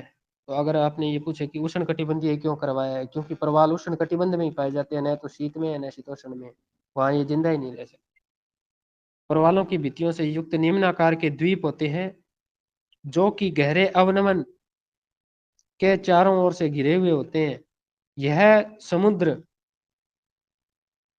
या अनूपवन भी कहते हैं इनको, यह समुद्र या एक भाग हो सकता है, या कभी कभी ये साफ, पहला है साफ, उसके बाद में खारा, या बहुत अधिक जल को चारों तरफ से घिरे हुए होते हैं। या तो साफ पानी हो या फिर खारा पानी हो, परंतु यहाँ एक और ध्यान रखना, यहाँ मीठा पानी नहीं लिखा हुआ है। अंडरलाइन करना, मीठा पानी अगर कहीं नहीं लिखा हुआ तो लिख लो। मीठे पानी में प्रवाल नहीं पनपते हैं, मर जाते हैं वो। उसके बाद में महासागरीय जल का तापमान, कि महासागरीय जल का औसत तापमान कितना होना चाहिए, समुद्रों पर कितना है, XYZ जो भी है। महासागरीय जल का तापमान इस खंड में विभिन्न महासागरों में तापमान की स्थानिक एवं ऊर्ध्वाधर भिन्नताओं के बारे में बताया गया है। महासागरीय जल भूमि की तरह, महासागरीय जो जल होता है वो भूमि की तरह सौर ऊर्जा के द्वारा ही गर्म होता है। स्थल की तुलना में जल के तापन व शीतलन की प्रक्रियाएं धीमी होती है। थोड़ा सा इसको धीमी शब्द को अंडरलाइन कर लो ताकि पता चल जाए। हाँ सर, ये वही चीज है कि जैसे अपन पढ़ते हैं स्थल देर से, मतलब जल्दी गर्म होता है जल्दी ठंडा, ये थोड़ा टाइम लगाता है, तो इसलिए इसकी धीमी प्रक्रिया है। जी सर। थोड़ा सा पढ़ना सर, मुझे एसिड की थोड़ी प्रॉब्लम है। जी सर, मैं पढ़ता हूँ। बताओ। अभी तक हम उच्चावाच स्थलाकृतियों को पढ़ रहे थे, वो कंप्लीट हो चुके हैं हमारे उच्चावाच जितनी भी स्थलाकृतियां हैं। अब हम जो महासागर का जो जल है उसका तापमान के बारे में पढ़ेंगे, और उस तापमान को हम अलग अलग तरीके से, एक तो क्षैतिज रूप में और एक लंबवत रूप में पढ़ेंगे हम। ठीक है। ये कहते हैं कि भाई इस खंड में विभिन्न महासागरों में तापमान की स्थानिक और एवं ऊर्ध्वाधर विभिन्नताओं के बारे में बताया गया है, इसके बारे में। ठीक है। महासागरीय जल भूमि की तरह, जो भूमि की तरह और सौर ऊर्जा के द्वारा गर्म होते हैं, जैसे स्थलीय भाग से गर्म होते हैं, ये बता रहा है। स्थल की तुलना में जल के तापमान का जो स्थल की तुलना की बात कर रहा है, जल का जो तापन और शीतलन की प्रक्रिया धीमी होती है, मतलब देर से ही तो ये गर्म होते हैं, देर से ही ठंडे होते हैं, वो वाले हम पहले पढ़ चुके हैं चीजें। अच्छा, पहली चीज कह रहा है ये तापमान के वितरण को प्रभावित करने वाले कारक। महासागर का जो जल है उसका जो तापमान है उसको कौन कौन सी चीजें प्रभावित करती है। इसमें पहली जो चीज दे रखी है इन्होंने, अक्षांश। अब जैसे हम निम्न अक्षांशों पे हैं तो वहां पे सूर्य किरणें ज्यादा पड़ेंगी, और उच्च अक्षांश सब चले जाएंगे तो वहां सूर्य किरणें कम पड़ेंगी, तो वो प्रभाव देखा जाता है। ठीक है, ये कहता है ध्रुवों की ओर प्रवेशी सौर्य विकिरण की मात्रा घटने के कारण महासागरों के सतही जल का तापमान विषुवत वृत्त से ध्रुवों की ओर घटता चला जाता है। लेकिन ये तापमान जो महासागर की सतह है ना उसकी बात करेगा, क्योंकि लगभग ये 17 मीटर तक ही प्रवेश करती है। ये जो सूर्य की किरणें होती हैं ये 17 मीटर तक ही, ना कि बिल्कुल तली तक नहीं जाती ये चीजें। तो इसलिए ये शब्द किया गया है कि महासागरीय तली पर। तो ये क्या, ध्रुवों की ओर तरफ जाएंगे तो क्या होगा, इनका जो तापमान है वो कम होता चला जाएगा, तो इसको प्रभावित कर रहा है तापमान को। क्योंकि महाद्वीपों पर अलग अलग जगह, महासागरों की बात कर रहे हैं, महासागरों पर भूमध्य रेखा पर तो अधिक तापमान और ध्रुवों पर कम तापमान। ठीक है, अगला बात कर रहे हैं स्थल एवं जल का असमान वितरण। इससे भी ये प्रभावित होता है, किसका तापमान, महासागरों का तापमान। कैसे, ये कहता है कि उत्तरी गोलार्ध में महासागरीय दक्षिणी गोलार्ध के महासागरों की अपेक्षा स्थल है के बहुत बड़े भाग से जुड़े होने के कारण अधिक मात्रा में ऊष्मा प्राप्त करते हैं। अब हम वैसे पृथ्वी को देखते हैं तो उत्तरी गोलार्ध एक दक्षिणी गोलार्ध, उत्तरी गोलार्ध में स्थल अधिक है इसलिए वहां पर सूर्य अधिक प्राप्ति मात्रा होगी, क्योंकि वो जल्दी जो स्थल भाग होगा वो जल्दी उसको ग्रहण कर लेता है, उस बात को कह रहा है। तो स्थल और जल कहीं ना कहीं इसको वितरण को प्रभावित करता है तापमान को। ठीक है, ये कह रहा है सनातन पवने। सनातन पवने कौन सी होती है, स्थायी पवने, जो हम वायु दाब की पेटियों को पढ़ चुके हैं ना सर, वो सनातन पवने उनको कहते हैं। ये सनातन ये शब्द आपके लिए बहुत इंपॉर्टेंट है। अगर किसी को नहीं पता कि सनातन पवने कौन सी, स्थायी पवनों को बोलते हैं, जो सबसे पहले वो जो पेटी पड़ी थी हमने। ठीक है, ये कहते हैं कि स्थल से महासागरों की तरफ बहने वाली पवने महासागरों के सतह पर गर्म जल को तट से दूर धकेल देती है। मतलब स्थल से महासागर की तरफ पवन बह रही है, पवन चल रही है, महासागरों की सतह है जो उसके ऊपर वाली गर्म जल को तट से दूर धकेल देती है। जो नजदीक होगा ना जल, मतलब जो तट पे जो गर्म होता है उसको दूर धकेल देती है, अंदर तक धकेल देती है पानी को, जिसके परिणाम स्वरूप नीचे का ठंडा जल ऊपर आ जाता है। नीचे ऊपर की जो सतह है वो तो आगे धकेल दी हवा ने, और तट की बात कर रहे हैं हम, और नीचे का पानी कहाँ हो गया, ऊपर आ गया, ठंडा जल आ जाता है। परिणाम स्वरूप तापमान में देशांतरीय अंतर आता है। कैसा आ गया परिणाम स्वरूप तापमान में, देशांतरीय विस्तार, मतलब नीचे से ऊपर की तरफ जब जल आया उसके माध्यम से।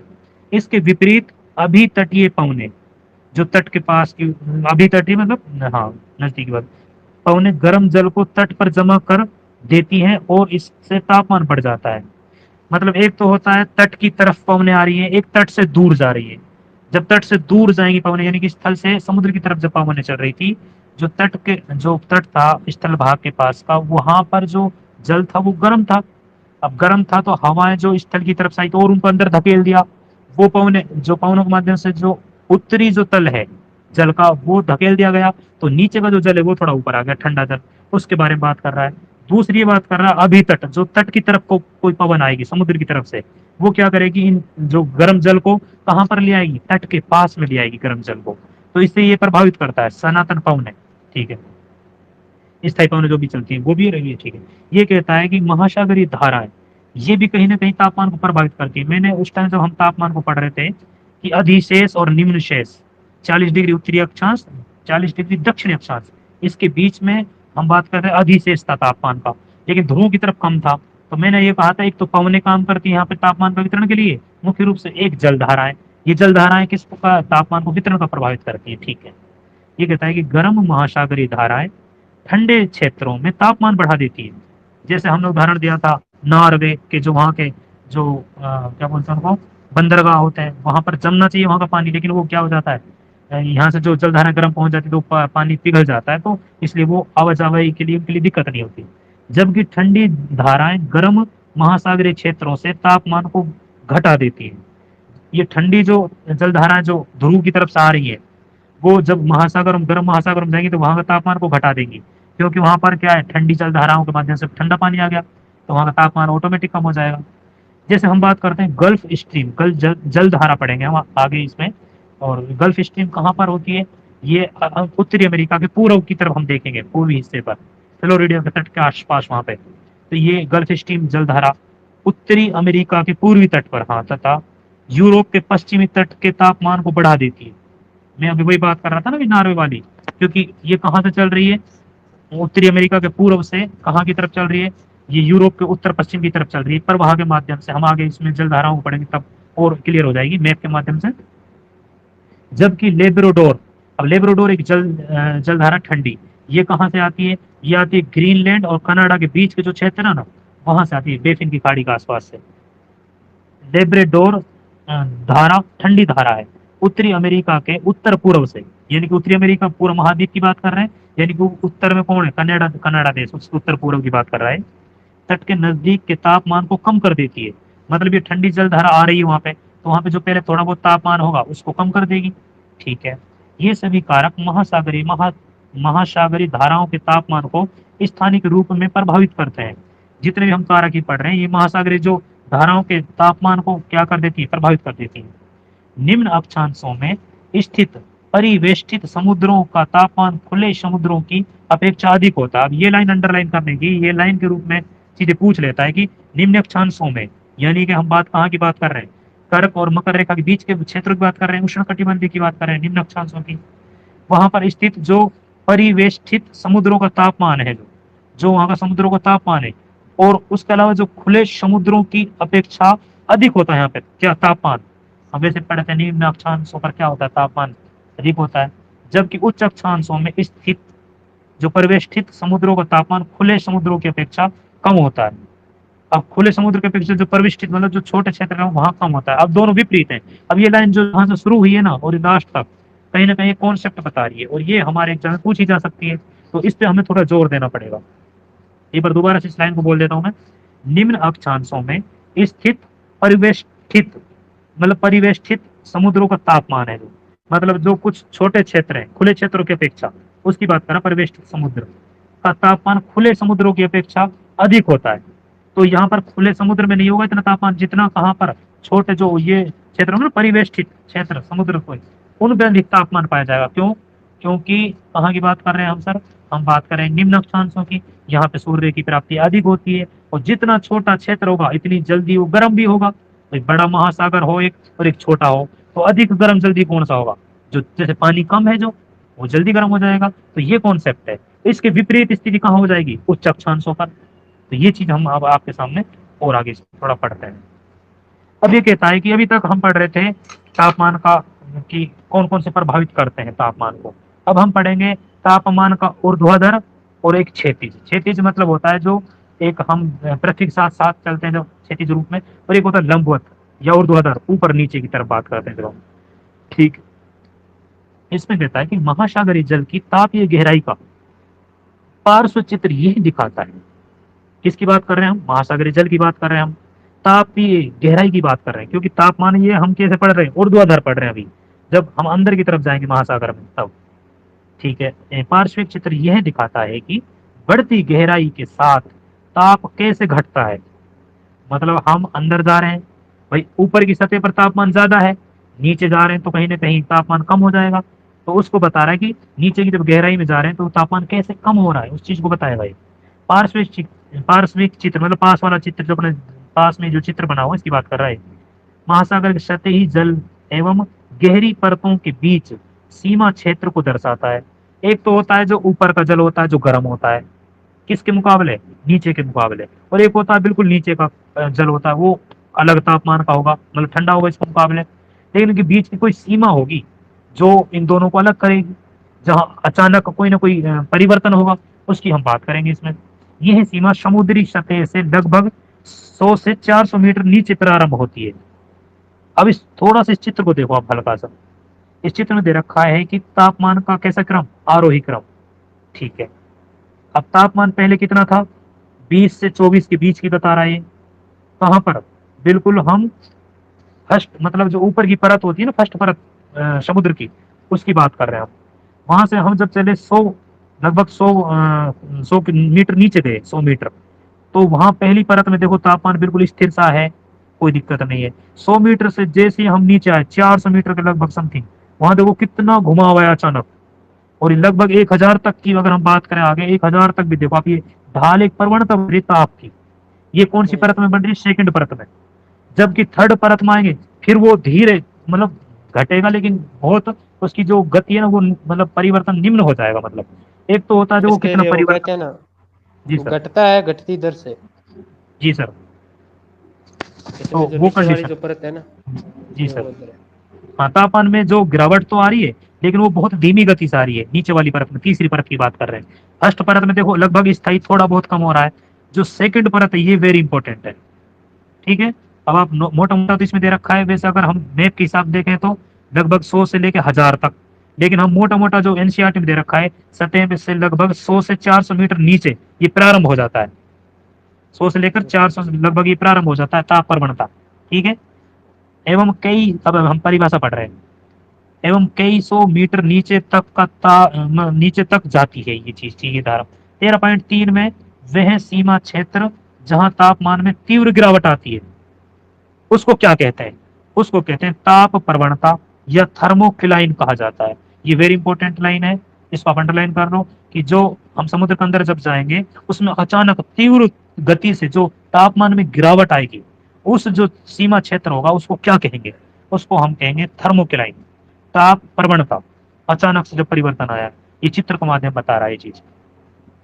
जल के कुल आयतन का लगभग 90% गहरे महासागर में ताप प्रवणता यानी कि थर्मोक्लाइन के नीचे पाया जाता है। मतलब ये कह रहा है कि जो जल का कुल आयतन है ना, वो तीसरी परत में, तीसरी परत कहाँ पड़ी थी हमने 90% की बता रहा है।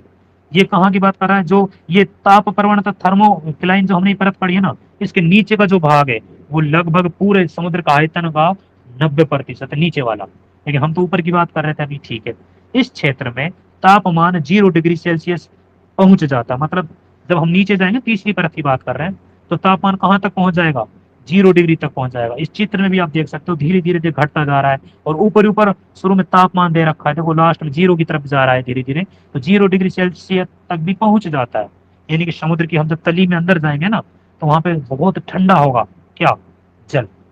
ऊपर की अपेक्षा, ऊपर तो क्या है 17 मीटर तक हम देखते हैं, समुद्र की किरणों की वजह से, सॉरी ताप सूरज की किरणों की वजह से क्या हो जाएगा, ताप से वो गर्म हो जाता है इस वजह से। ये अगले नेक्स्ट बात कर रहा है, मध्य एवं निम्न अक्षांशों में महासागरों के तापमान की संरचना को सतह से तली की ओर 3 परतों वाली प्रणाली के रूप में समझाया गया है। जो ये परत हमने पढ़ रहे हैं, ये किसकी पढ़ रहे हैं? निम्न और मध्य अक्षांशों की। ये 3 परतों के रूप में बताया गया है। अब इस 3 परतों को, ये चित्र के बारे में ही आगे डिटेल चली जाएगी, और जब भी कोई डिटेल चलेगी आप चित्र को जरूर नजर में रखना थोड़ा सा। पहली परत गर्म महासागरीय जल की सबसे ऊपरी परत होती है। ये परत पढ़ रहे थे हम, सबसे ऊपर की जो परत है वो गर्म है, जो लगभग 500 मीटर मोटी होती है। कितनी होती है? लगभग 500, औसतन बता रहा है। और इसका तापमान 20 डिग्री से 25 डिग्री सेंटीग्रेड का लगभग होता है, 20 डिग्री से 25 डिग्री के बीच का। ठीक है। ये चित्र बता रहा हमें चीजें के बीच होता है। उष्ण कटिबंधीय क्षेत्रों में यह परत पूरे वर्ष उपस्थित रहती है। कहाँ की बात कर रहा है? उष्ण कटिबंधीय क्षेत्रों की बात कर रहा है, क्योंकि वहां पे तो प्रॉपर हमें सूर्य की किरणें प्राप्त होंगी, और प्राप्त होंगी तो ये लगभग वर्ष भर क्या होगा, मतलब हमें मिलेंगी ये परत। और जबकि हम और उच्च अक्षांशों पे जाएंगे तो 6 महीने तो ये मिल सकती, 6 महीने फिर नहीं मिले, क्योंकि वो उत्तरायण और दक्षिणायन होगा सूर्य उसकी वजह से। ठीक है। ये पूरे वर्ष भर उपस्थित रहता है। जबकि मध्य अक्षांशों में यह केवल ग्रीष्म ऋतु में, देख लो, जब सूरज जैसे उत्तरायण हुआ, अब जब तो गर्मी होगी, जब उत्तरी गोलार्ध की बात कर रहे हो तो उस टाइम ही होगा, विकसित होती है दूसरी परत, जिसे ताप प्रवणता या थर्मोक्लाइन कहा जाता है। यानी उस परत की बात कर रहा है जिसमें तापमान में अचानक परिवर्तन हुआ है, उस परत की बात कर रहा है। पहली परत के नीचे स्थित होती है। ठीक है। इसमें गहराई के बढ़ने के साथ तापमान में तीव्र गिरावट आती है। ये क्वेश्चन कई बार पूछा गया है, तीव्र गिरावट आती है उसको क्या कहते हैं? तापमान का आधार पर। और ऐसे लवणता को पढ़ेंगे हम इससे जस्ट आगे, यही कंडीशन में। तो यहाँ थर्मोक्लाइन की मोटाई 500 से 1000 मीटर तक होती है। मोटा मोटा हम 400 से 1000 मान लेते हैं, लेकिन एनसीईआरटी में मोटा मोटा 500 से 1000 मीटर बताया है। मीटर में है, किलोमीटर में नहीं, ये ध्यान रखना। कई बार हम ज्यादातर चीजों किलोमीटर में ले लेते हैं, मीटर की बात कर रहा है। जैसे हमने आपको बताया कि सूर्य की किरणें 17 मीटर तक जाती है, कहाँ? महासागर के अंदर। ठीक है, इस तरह के मीटर ध्यान रखना होगा। अच्छा, तीसरी परत की गहराई, तीसरी परत बहुत अधिक ठंडी होती है। आप वो लाइन से भी देख सकते हो, देखो तापमान गिरता जा रहा है, 0 डिग्री तक पहुंच जाता है लास्ट में। तथा गंभीर यानी कि गहरे महासागरीय तली तक विस्तृत होता है। कौन सा? तीसरी परत। आर्कटिक एवं अंटार्कटिका वृत्तों में सतही जल का तापमान 0 डिग्री से भी के निकट होता है। सतह की बता रहा है, मतलब जैसे आर्कटिक यानी ध्रुवों की बात करो आप, अब ध्रुवों पे तो नॉर्मल सी बात है, जीरो बर्फ ही जम रही है तो हाँ 0 डिग्री से नॉर्मल सी बात है, कम होगा। और इसलिए गहराई के तापमान के साथ ताप में बहुत कम परिवर्तन होता है, क्योंकि ऊपर तापमान पहले ही 0 डिग्री पे है, तो नीचे जाएगा तो इकसार से रहेगा, तो इतना ज्यादा परिवर्तन नहीं होता। लेकिन ये चीज स्थिति कहाँ देख रहे थे हम? निम्न अक्षांशों पर। हमने ये चीज पहले भी पढ़ चुके हैं। अगर आपसे पूछे ना कि जो थर्मोक्लाइन है ये ज्यादा स्थिति कहाँ पर देख सकते हैं? निम्न अक्षांशों पर। ठीक है, ये कहते हैं कि इसलिए गहराई के साथ तापमान में बहुत कम परिवर्तन होता है। यहाँ ठंडे पानी की केवल एक परत पाई जाती है। ठंडे पानी की सिर्फ एक ही परत पाई जाती है, मतलब कहाँ? ध्रुवों की बात कर रहा है, जो सतह से गंभीर महासागरीय तली तक विस्तृत होती है। मतलब ध्रुवों की बात करेंगे तो एक जैसी सतह पाएगी। ये परिवर्तन कहाँ देख रहे हैं हम? निम्न अक्षांशों पर। ठीक है, ये कहता है कि महासागरों की सतह के जल का औसत तापमान ये 27 डिग्री बता रहा है। और आपको ये एनसीईआरटी के अकॉर्डिंग ध्यान रखना है, ये फैक्ट है, इसको आप अंडरलाइन कर सकते हो कि महासागरीय जो सतह है उस जल का औसत तापमान 27 डिग्री होता है। सतह की बात कर रहा है सर ये, ठीक है। और यह विषुवत वृत्त से ध्रुवों की ओर क्रमिक ढंग से कम होता जाता है। अब जितना अपन विषुवत से ध्रुव की तरफ चलेंगे वो नॉर्मल सी बात है, कम हो जाएगा। बढ़ते हुए अक्षांशों के साथ, बढ़ते हुए मतलब हम ध्रुव की तरफ चल रहे हैं, बढ़ते हुए अक्षांशों के साथ तापमान के घटने की दर सामान्यतः प्रति अक्षांश, एक अक्षांश जब ऊपर जाएंगे तो आधा डिग्री मतलब 0.5 डिग्री से कम सेंटीग्रेड कम हो जाता है। ये फैक्ट है, आपको ये याद रखना पड़ेगा, एनसीईआरटी में दे रहा है। और फैक्ट याद मत रखो, लेकिन एनसीईआरटी वाला आपको याद रखना पड़ेगा। आपसे पूछ सकता है कि अगर हम एक अक्षांश पर ऊपर जाएंगे तो कितना डिग्री तापमान कम हो जाता है? लगभग कितना हो जाता है? आधा डिग्री, यानी कि 0.05। ठीक है, ये कहता है कि औसत तापमान 20 डिग्री अक्षांशों पर लगभग 22 डिग्री से 40 डिग्री अक्षांशों पर 14 डिग्री सेंटीग्रेड, मतलब सेंटीग्रेड बता रहा हूँ उससे संबंधित, तथा ध्रुवों पर यह 0 डिग्री तक हो जाता है। अब देखो हमारे सामने सारे अक्षांश याद नहीं करने, लेकिन इसमें कौन कौन से दे रखे हैं? 20 डिग्री अक्षांश, एक दे रखा है 40 डिग्री अक्षांश। ये एनसीईआरटी की लाइन है, ये उठ के आ सकती है, सबको याद मत करो, लेकिन एनसीईआरटी में जो है उसको मत छोड़ो।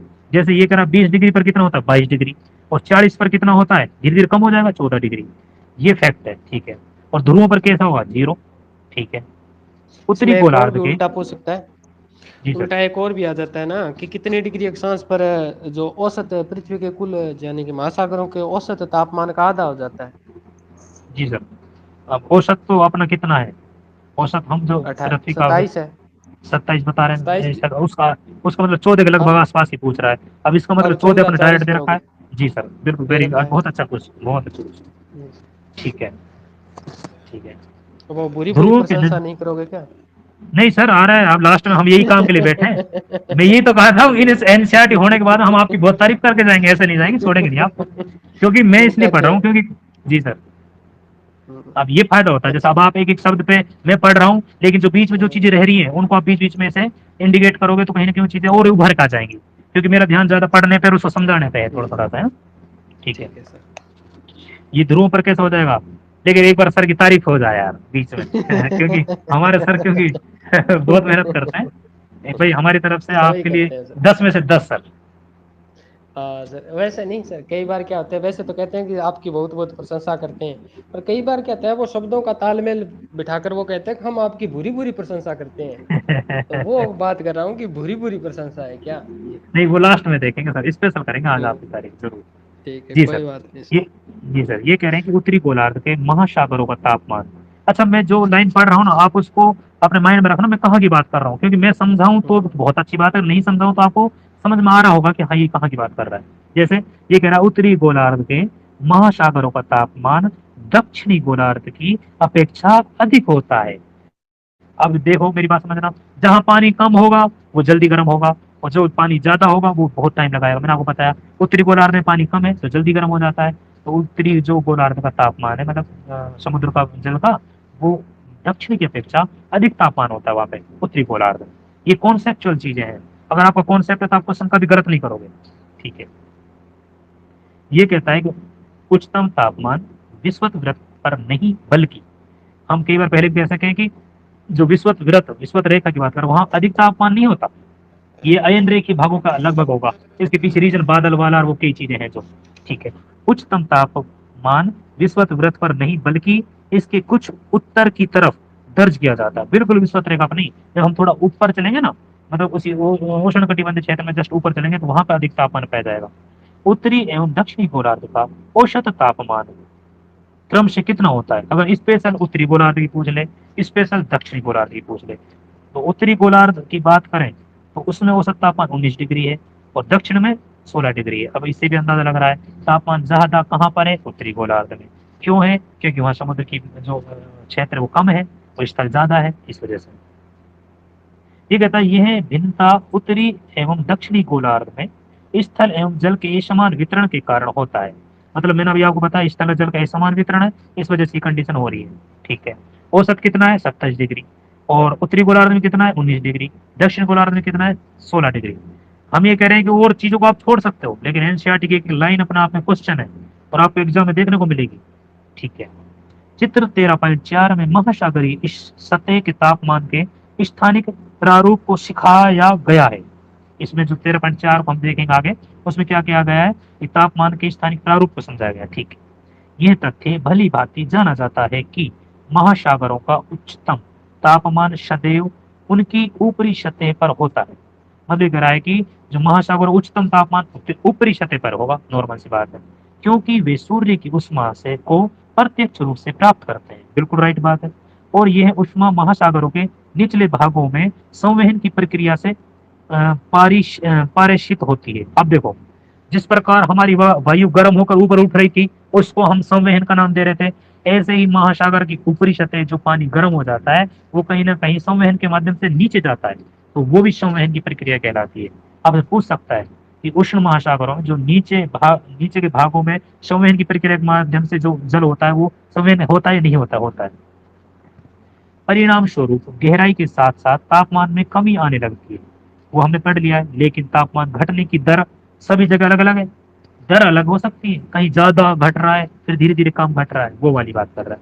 जैसे 200 मीटर की गहराई तक तापमान बहुत तीव्र गति से गिरता है, हमने देखा 200 मीटर तो जबरदस्त तरीके से गिर रहा है, फिर धीरे धीरे यानी कि उसके बाद तापमान घटने की दर जो है कम हो जाती है। तो नॉर्मल से पूछ सकता है कि अधिकतम जो तीव्र गति से तापमान कम होता है वो 200 मीटर के लगभग औसत दे रखा है, ठीक है। अब ये जो चित्र दे रखा है ये यहाँ अपने स्थानिक प्रतिरूप दिखा रखा है समुद्रों का, सिर्फ समुद्रों की बात करेगा क्योंकि हम समुद्र के तापमान की बात कर रहे हैं।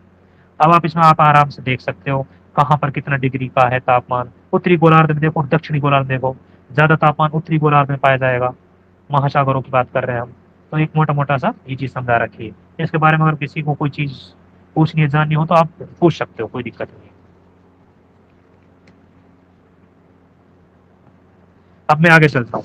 महासागरीय जल की लवणता, इसका मतलब हम उच्चावच पढ़ चुके हैं, इसका मतलब ये हो गया कि हम तापमान को पढ़ चुके हैं। अब हम लवणता की बात करेंगे, उसमें जितना नमक है उसकी बात करेंगे, ठीक है। लवणता की बात करते हैं। ये कहता है कि चाहे वर्षा का जल हो या महासागर का या प्रकृति में उपस्थित सभी जलों में खनिज लवण घुले हुए होते हैं। लवण ये वह शब्द है जिसका उपयोग समुद्री जल में घुले हुए नमक की मात्रा को निर्धारित करने के लिए किया जाता है। ये नॉर्मल सी बात है कि सभी जलों में कहीं ना कहीं खनिज लवण घुले होते हैं, और जो लवण का शब्द यूज किया गया है ये समुद्री जल के लिए, जो समुद्र में जल में जो घुला हुआ नमक है ना उसके लिए प्रक्रिया ये नाम दिया गया है। इसका परिकलन 1000 ग्राम, यानी कि हम इसको जब नापेंगे ना, इसका परिकलन करेंगे तो 1000 ग्राम की आधार पर नापेंगे। जैसे हम कहेंगे कि कितना इसमें मतलब लवणता है, तो 1000 ग्राम में कितना होता है, 1000 ग्राम पानी ले लेंगे उसमें कितना नमक की मात्रा है लवणता की, उस हिसाब से। और 1000 ग्राम का मतलब हो गया 1 किलोग्राम, यानी कि 1 किलो जो ग्राम होता है उसमें 1000 ग्राम होते हैं, ठीक है। ये कहता है कि समुद्री जल में घुले हुए नमक ग्राम में, जो नमक होता है वो ग्राम में नापते हैं हम उसको, और ये 1 किलोग्राम का हो गया था जिसको कंप्लीट पानी की बात कर रहे थे की मात्रा के द्वारा किया जाता है। इसे प्राय प्रति 1000 भाग, यानी कि ये प्रतिशत नहीं है, ये प्रति 1000 है। आप देखो इसको 3 जीरो लग रही है इसमें, प्रतिशत में 2 ही रहती है, और इसको PPT कहते हैं, इसका मतलब सर इंग्लिश में है, लेकिन फुल फॉर्म हिंदी मेरे याद नहीं टी आ रहा, का नहीं किसी को पता मुझे, याद नहीं। पार्ट्स हाँ, पर आगे टी का नहीं नाम याद आ रहा है। इसको इसको बोलते हैं चलिए पार्ट्स इसको भी पर। देख लेंगे। हाँ, जी सर, पीपीएम होता है ये। इसको हाँ होता होगा, लेकिन अभी एक बार और थोड़ा सा इसको पढ़ लेते हैं। ये कहता है कि पीपीटी के रूप में व्यक्त किया जाता है, ठीक है। तो ये कहता है लवणता समुद्री जल का महत्वपूर्ण गुण है। जो लवणता है ना, वो समुद्री जल का महत्वपूर्ण गुण है, ठीक है। ये कहता है कि 24.7 प्रति हजार की लवणता को खारे जल को सीमांकित करने का उच्च सीमा माना जाता है। जहां पर 24 मतलब 1000 मतलब ग्राम में अगर कितना 24.7 ग्राम, समझ लो आप, इतना अगर मिल जाता है उसमें 1000 ग्राम में से, तो उसको हम क्या कह सकते हैं, वो खारे जल को सीमांकित करने वाला उच्चतम सीमा को माना है, उच्चतम सीमा मानते हैं इसको, भाई यहाँ से अधिक ज्यादा तो ज्यादा हो जाता है वो। अब हम पढ़ेंगे महासागरीय लवणता को प्रभावित करने वाले कारक। अब ये बहुत इंपॉर्टेंट, ये यहाँ से क्वेश्चन आता है कॉन्सेप्चुअल, कि कहाँ पर अधिक पाया जाएगा। जैसे नदियों की पूछेगा, नदियों के मुहाने पर कैसा पाया जाएगा। और ये पूछेगा जहाँ अधिक तापमान है तो कैसा पाया जाएगा। आपसे पूछेगा सतह ऊंची है तो कैसा पाया जाएगा। तो ये आप कॉन्सेप्चुअल है सारी चीजें। अब मैं ये एक बार पढ़ देता हूँ, फिर आपको वैसे भी समझा दूंगा जी। पहली बात कह रहा है, महासागरों की सतह के जल की लवणता मुख्यतः वाष्पीकरण एवं वर्षण पर निर्भर करती है।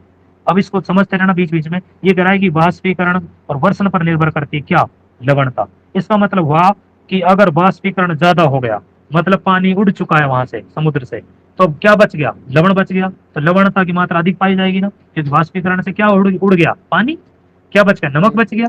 पहली बात। दूसरी बात कर रहा है वर्षण। वर्षण अगर ज्यादा हो रही है, पानी आ रहा है वहां पे, पानी आ रहा है, तो लवणता कैसी हो जाएगी, कम हो जाएगी उस जल में, क्योंकि वर्षा के माध्यम से पानी आ चुका है, ठीक है। निर्भर करती है। दूसरी बात कर रहे हैं सर, तटीय क्षेत्रों में तटीय क्षेत्रों में सतह के जल की लवणता नदी के द्वारा लाए गए ताजे जल के द्वारा तथा ध्रुवीय क्षेत्रों में बर्फ के जमने एवं पिघलने की प्रक्रिया से सबसे अधिक प्रभावित होता है। मतलब ये कह रहा है कि जब नदी अपने मुहाने पर, जहां पे मतलब समुद्र में पानी डालती है, वहां पर उस लवणता को कम कर देगी, यानी कि प्रभावित कर देगी। दूसरी बात क्या कह रहा है कि जो हिम, जो शुद्ध जल के रूप में बोलते हैं हम हिम को, वो पिघलती है, वो शुद्ध जल होता है, उसमें लवणता की मात्रा बहुत कम पाई जाती है, वो भी वहां का प्रभावित कर देती है, ठीक है। ये बात करते हैं आगे। ध्रुवीय क्षेत्र में बर्फ जमने से पिघलने से हो गया, ठीक है। तीसरा पढ़ते हैं हम, पवन भी जल को एक क्षेत्र से दूसरे क्षेत्र में स्थानांतरित करके लवणता को प्रभावित करती है। अब आप एक चीज ध्यान रखना, भाई पवन है, वो जहां से चलेगी वहां उसके साथ पानी भी चलेगा, जल भी चलेगा, और वहां के साथ जल जाएगा, लवण भी जाएंगी। तो जहां ये जाके रुकेगी ये पवन, जहां ये टक्कर मार रही है जिस भी तटीय क्षेत्र पर, तो ये लगा लो वहां की लवणता को बढ़ा देगी। ये ध्यान रखना आपको, ठीक है। और ये चीजें हम कहाँ पढ़ेंगे, जैसे धाराएं भी बढ़ा देती हैं, ये पवनें बढ़ा देती है, लेकिन ये पवनें आपको मैंने पहले पढ़ चुके हैं। जो जैसे व्यापारिक पवनें कहाँ बढ़ाएंगी, पक्ष पवनें कहाँ बढ़ाएंगी, ऐसे जल धाराएंगी, उनके बारे में हम पढ़ लेंगे, ठीक है। अगर आपको उनकी दिशा पता है तो आपको सब कुछ पता ही लगा लेना, ठीक है। ये सही है, कहता है, सही है तो। 4 नंबर की बात कर रहा है, महासागरीय धाराएं भी लवणता में भिन्नता उत्पन्न करने में सहयोग करती है। देख लो, पवन भी कर रही थी, धाराएं भी कर रही थी। धाराएं जहां जाकर रुकती है लास्ट में, वहां से उठाकर जहां से चली है वहां के लवण को कहाँ पहुंचा देंगे, वहां पर पहुंचा देंगे जहां पर वो जा रही है। लेकिन इसके लिए क्या करना पड़ेगा, जलधाराएं पढ़नी पड़ेगी, ठीक है। ठीक है, ये कहता है कि लवणता में भिन्नता उत्पन्न करने में सहयोग करती है, ठीक है। जल की लवणता तापमान एवं घनत्व परस्पर संबंधित होते हैं। अच्छा, अब बात देखो, 3 चीजों की बात कर रहा है, लवणता की बात कर रहा है, तापमान की बात कर रहा है, और घनत्व की बात कर रहा है। मैं आपको यहीं पर समझा देता हूँ। अच्छा आप बताओ, तापमान हुआ जहां पर अधिक, आपसे पूछेगा तापमान से क्या प्रभाव पड़ेगा। तापमान से क्या होगा, वाष्पीकरण होगा, और वाष्पीकरण से क्या हो गया, पानी उड़ गया। इसका मतलब जहां पे अधिक तापमान होगा वहां पर क्या होगा, लवणता अधिक होगी, पहली बात। दूसरी बात कह रहा है सर घनत्व की। घनत्व पानी में कब होगा, जब लवणता की मात्रा ज्यादा होगी। भाई घनत्व मतलब अधिक घनत्व पानी का कब होगा, जो उसमें लवणता की मात्रा ज्यादा घुली होगी। इसका मतलब अधिक घनत्व अधिक लवणता की बात कर रहा है, ठीक है। एक इसके अलावा एक चीज आएगी सर, सतह की बात करेगा, निम्न सतह और उच्च सतह, जल का जो सतह होती है। अच्छा, निम्न सतह कब हो सकती है, जब उसमें वजन ज्यादा हो रहा है। ज्यादा वजन कब होगा, जब उसमें लवणता की मात्रा ज्यादा होगी। लवणता की मात्रा ज्यादा है, उसमें वजन पड़ रहा है, वो नीचे है। और इसके मुकाबले जो दूसरा क्षेत्र है वो ऊपर उठ गया। अब जलधारा मतलब जो जल चलेगा वो ऊपरी क्षेत्र से नीचे की तरफ चलेगा, गुरुत्वाकर्षण के कारण भी, और सर लवणता की वजह से भी। इसको और हम अच्छा है और आगे स्पष्ट समझा सकते हैं जी सर। महासागरों में चलने वाली धाराओं की उत्पत्ति समझा दी सर इतनी देर में। सर कोशिश यही कर रहे हैं कि चीजें एक एक दूसरे से जुड़ती हैं, क्योंकि मैं हाँ, महासागर ये जलधाराओं को पढ़ाऊंगा फिर चीजें यही आएंगी सामने। लेकिन अगर हम अच्छे से सुन रहे हैं कि चीज को, मैं स्पीड तो ज्यादा नहीं है सर आज मेरी, कोशिश कर रहा हूँ खैर नहीं नहीं सर। मीडियम रहे, क्योंकि चीजें समझ में आए ताकि, बाकी मैं कोशिश करता हूँ और थोड़ी धीरे धीरे आ जाएगी, लेकिन मेरी तेज थी इसलिए ठीक है।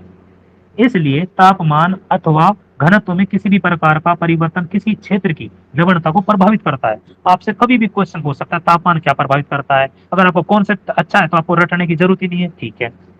अच्छा अब आता है एक दे रखा है ग्राफ, वो कह रखे एक बॉक्स बना रखा है, उसमें दे रखा है उच्चतम लवणता वाले क्षेत्र कौन से, जहां पर उच्च लवणता पाई जाएगी, कहाँ पाई जाएगी। इसमें नाम दे रखे हैं, जैसे मृत सागर दे रखा है, टर्की की बोन झील दे रखी है, और एक दे रखी है ग्रेट साल्ट लेक यानी कि झील। इसमें सबसे ज्यादा अधिक लवणता किस में है, टर्की की बोन झील में है सबसे ज्यादा। पहले हाँ 330 प्रति हजार, 330 ग्राम प्रति हजार की बात कर रहा है, यानी कि 1000 ग्राम में से 330 ग्राम क्या है, लवणता है। जो पूरी पृथ्वी की बात करें तो सबसे अधिक लवणता है। और ये तीनों का क्रम पता नहीं कितने कितने बार पूछा गया है। सबसे पहले अगर अधिक की बात करें हम, सबसे ज्यादा लवणता आएगी बोन झील में। ये कहाँ है, टर्की, तुर्की, जिसको अब पहले तुर्की नाम था, तुर्की नाम कर दिया है उस देश का, ये और लगा दिया उसमें, ठीक है। दूसरे नंबर बात करता है सर ये मृत सागर, ये जॉर्डन देश है अपने इजराइल के आसपास, आप देखोगे ना तो वहां पर है ये मृत सागर। अब आप समझना, मृत घाटी नहीं है, मृत सागर है, सागर में पाई जाएगी लवणता, ध्यान रखना। छोटे छोटी चीज आएंगी आपके सामने वहां पर, आप मृत सागर, मृत मृत को याद कर लेते हो, सागर को ध्यान रखना। उसके अलावा सर ये ग्रेट साल्ट लेक झील कह रहा है, ये हम जब अमेरिका में जाएंगे ना वहां पे, हाँ जी वहां पे मिलेगी यूएसए में, ठीक है। 220 इन तीनों का क्रम याद रखना है, बॉन, मृत सागर और हम ग्रेट साल्ट झील की बात करते हैं जी सर। अब हम पढ़ रहे थे, अभी तक हम लवणता के बारे में पढ़ रहे थे।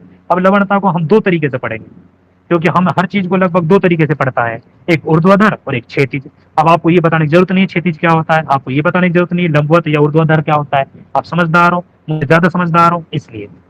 अब नेक्स्ट बात करते हैं सामान्य खुले महासागरों की लवणता, किसकी बात कर रहा है, खुले। अभी तक हमने बंद महासागर पढ़े थे, वो मतलब झील, भाई महासागर कह सकते हैं, या फिर हम झील की बात की थी अभी हमने।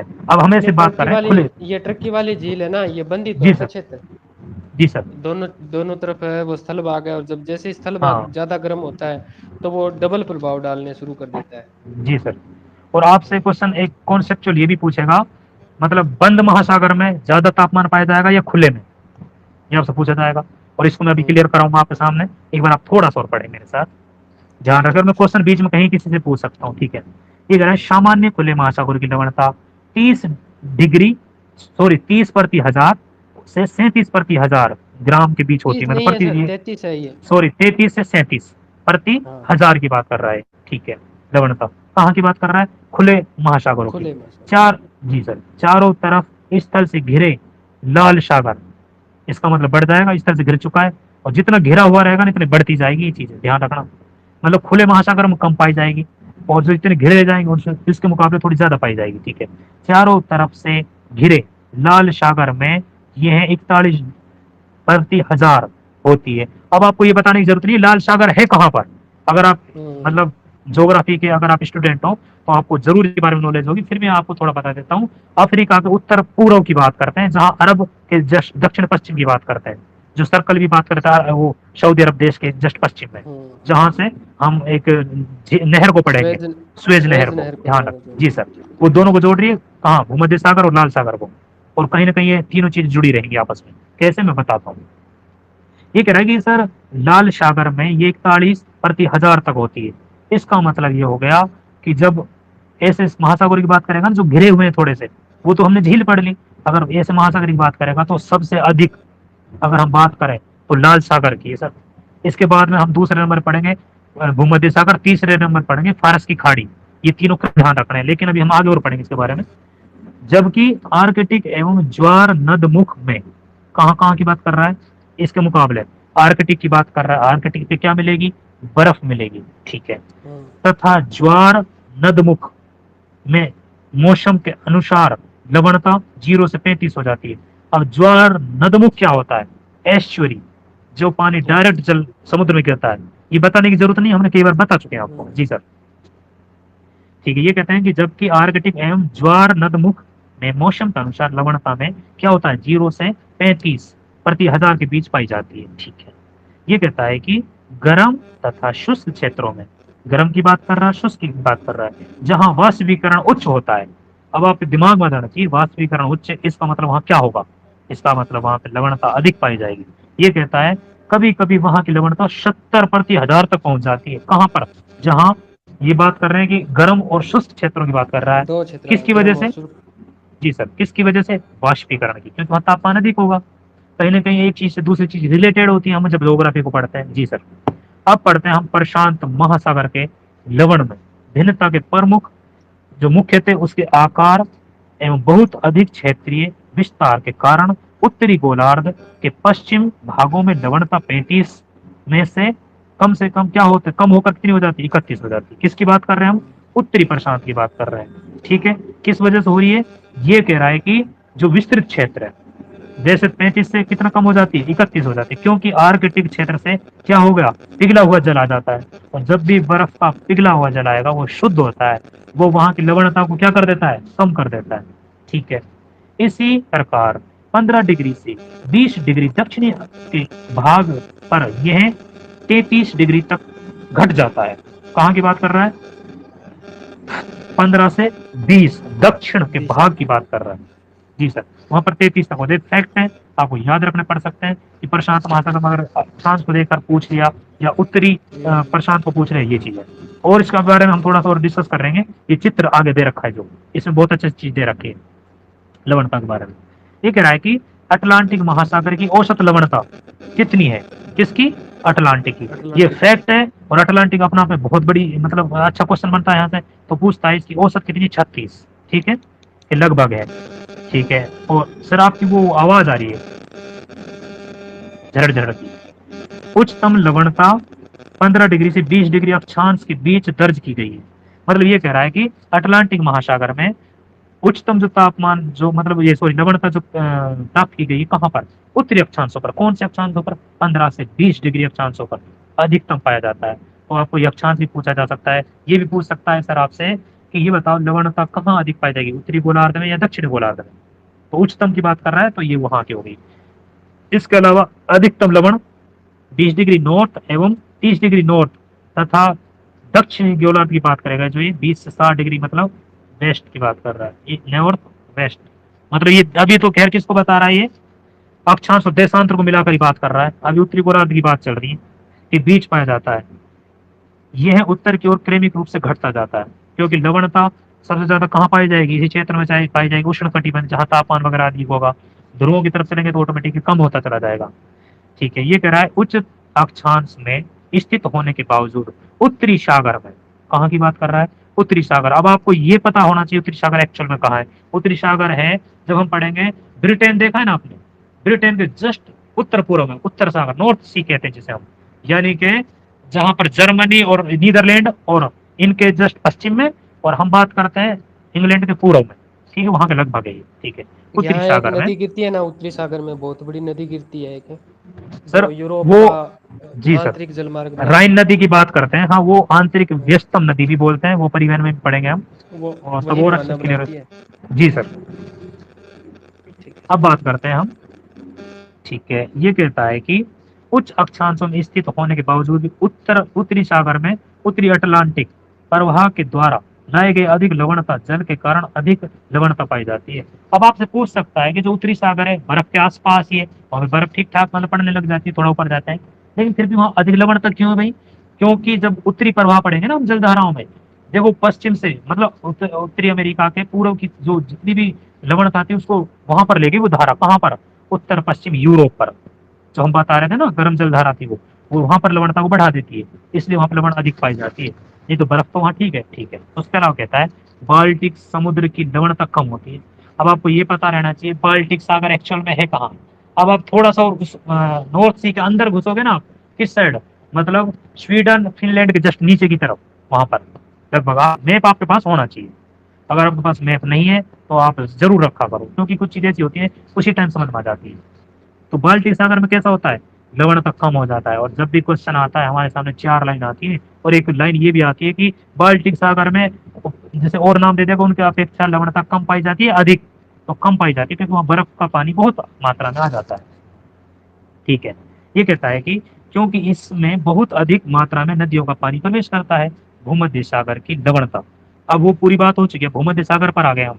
भूमध्य सागर की लवणता उच्च वाष्पीकरण के कारण अधिक होती है। वाष्पीकरण उच्च होगा तो क्या होगा, लवणता अधिक हो जाएगी।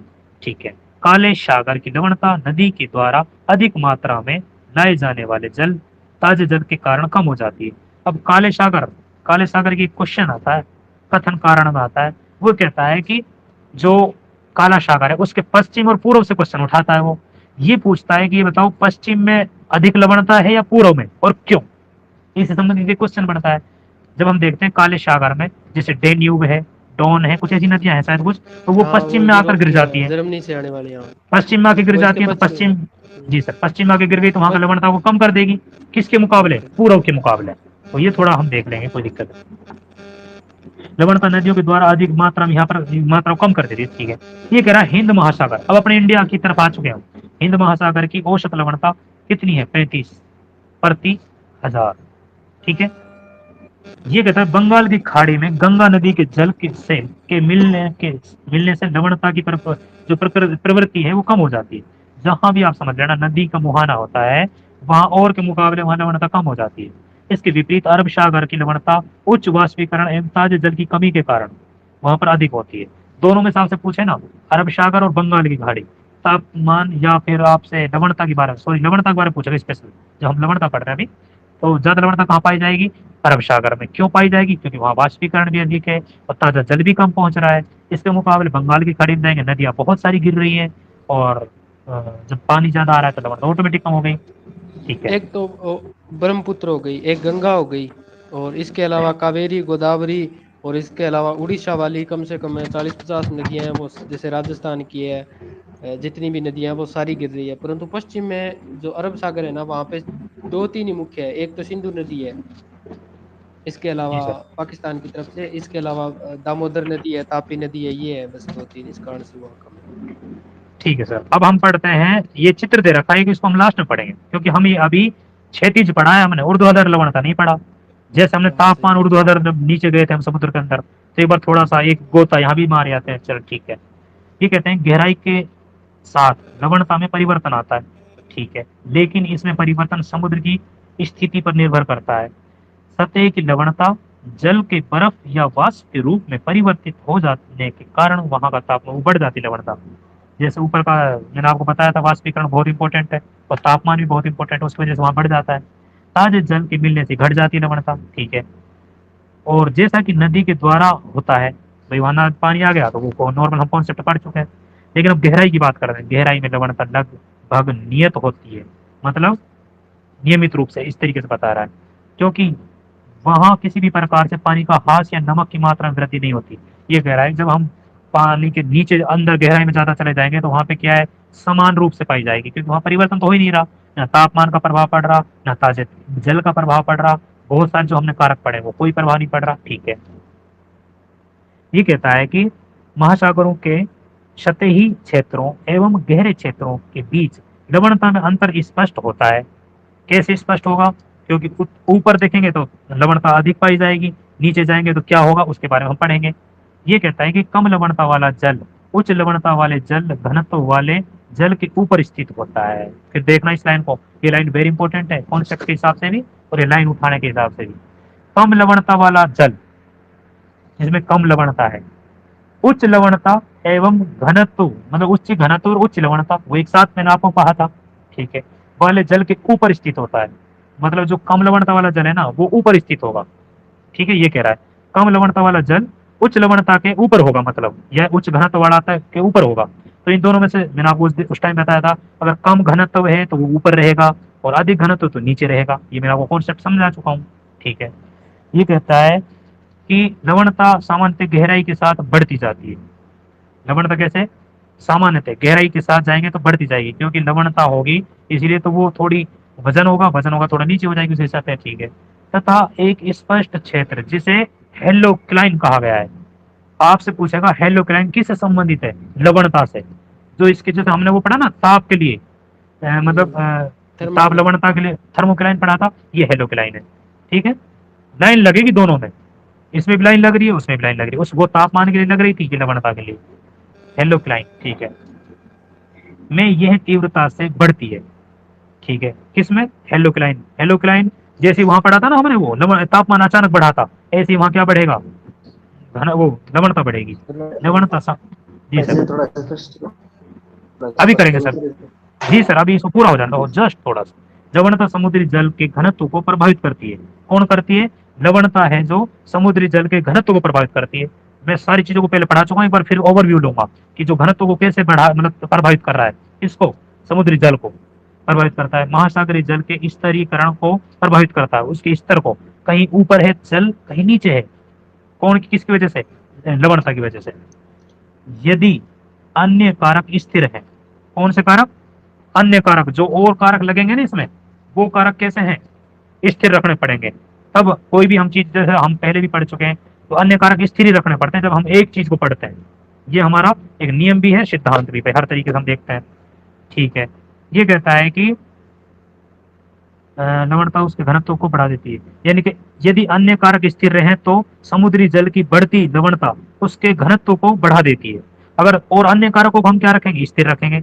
और लवणता कैसे बढ़ जाएगी भाई? उसका घनत्व बढ़ेगा समुद्री जल का, तो वो लवणता ऑटोमेटिक बढ़ जाएगी। उच्च लवणता वाला समुद्री जल, जिसमें उच्च लवणता है, ठीक है, उच्च लवणता है, वो समुद्री जल कैसा होगा? प्राय कम लवणता वाले क्षेत्र से नीचे बैठ जाता है। इससे लवणता का स्तरीकरण कहा जाता है। स्तरीकरण का मतलब हम समझते हैं सर कि जो जल का ऊपर का स्तर है ना, तल है जो ऊपर का, उसको समझना।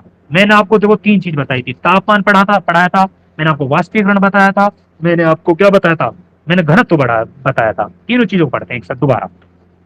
आपसे मैं पूछ रहा हूँ सर, तापमान अधिक होगा, मैं आपसे क्वेश्चन के माध्यम से चीजें क्लियर करूंगा क्योंकि हमारा चैप्टर क्लियर हो चुका है। तापमान अगर अधिक होगा तो वहां की लवणता कैसी होगी? लवणता अधिक होगी ना, क्योंकि तापमान से पानी क्या हो गया? वाष्पीकरण हो गया, और वाष्पीकरण हो गया तो इसका मतलब लवणता बच गई, लवणता अधिक होगी। यहाँ एक दूसरी चीज में, जटिलता, यहाँ क्वेश्चन की जटिलता है सर। यहाँ जी सर, इसी क्वेश्चन में बहुत सारे डाउट है। अगर ये वो भूमध्य रेखा पर है ना, तो वहां पर क्या है, अगर तापमान ज्यादा है तो बादलों के कारण वहां वर्षा भी संभव है।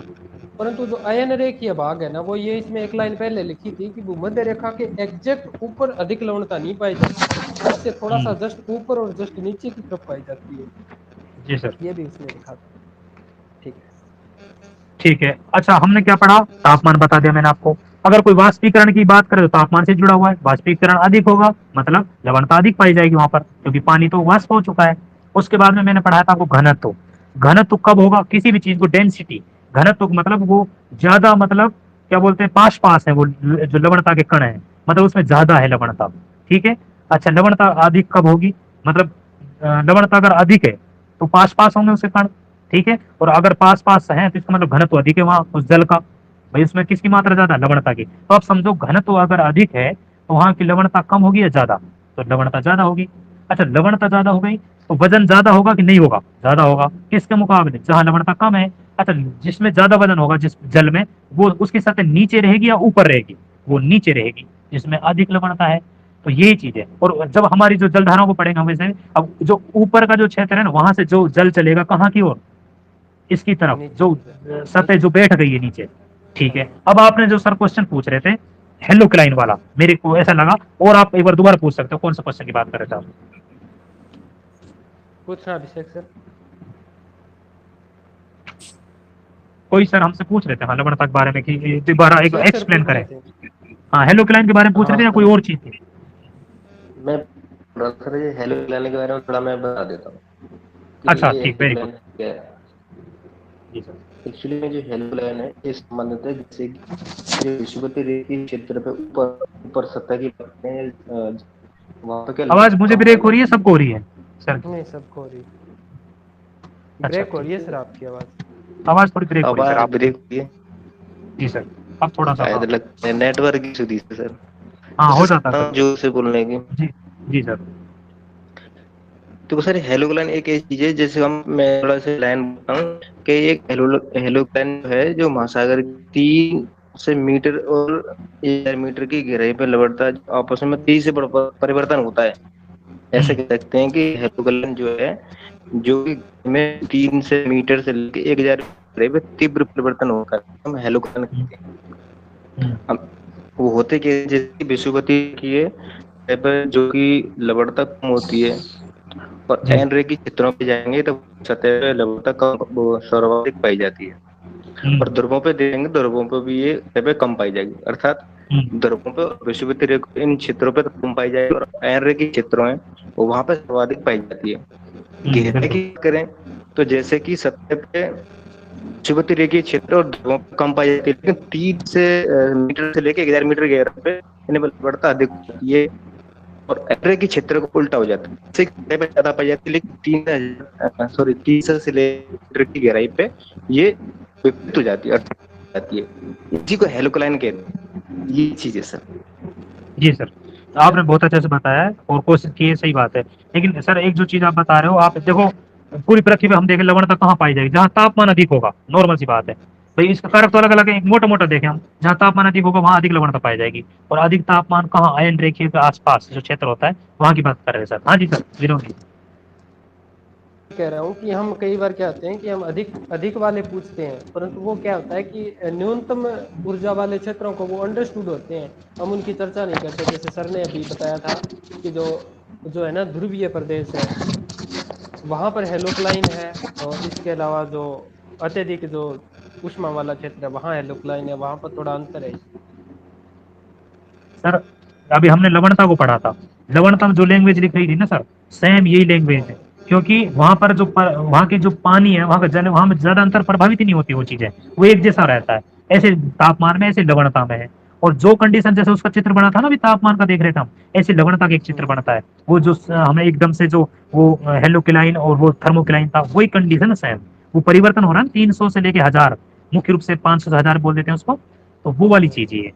अब इस पे हम एक बार ऑब्जेक्टिव कर लेते हैं सर, फिर हम इस पे आएंगे क्योंकि ये हाँ चैप्टर हमारा यहीं पे ही कंप्लीट होता है। जी सर, पहला क्वेश्चन है, उस तत्व की पहचान करें जो जलीय चक्र का भाग नहीं है।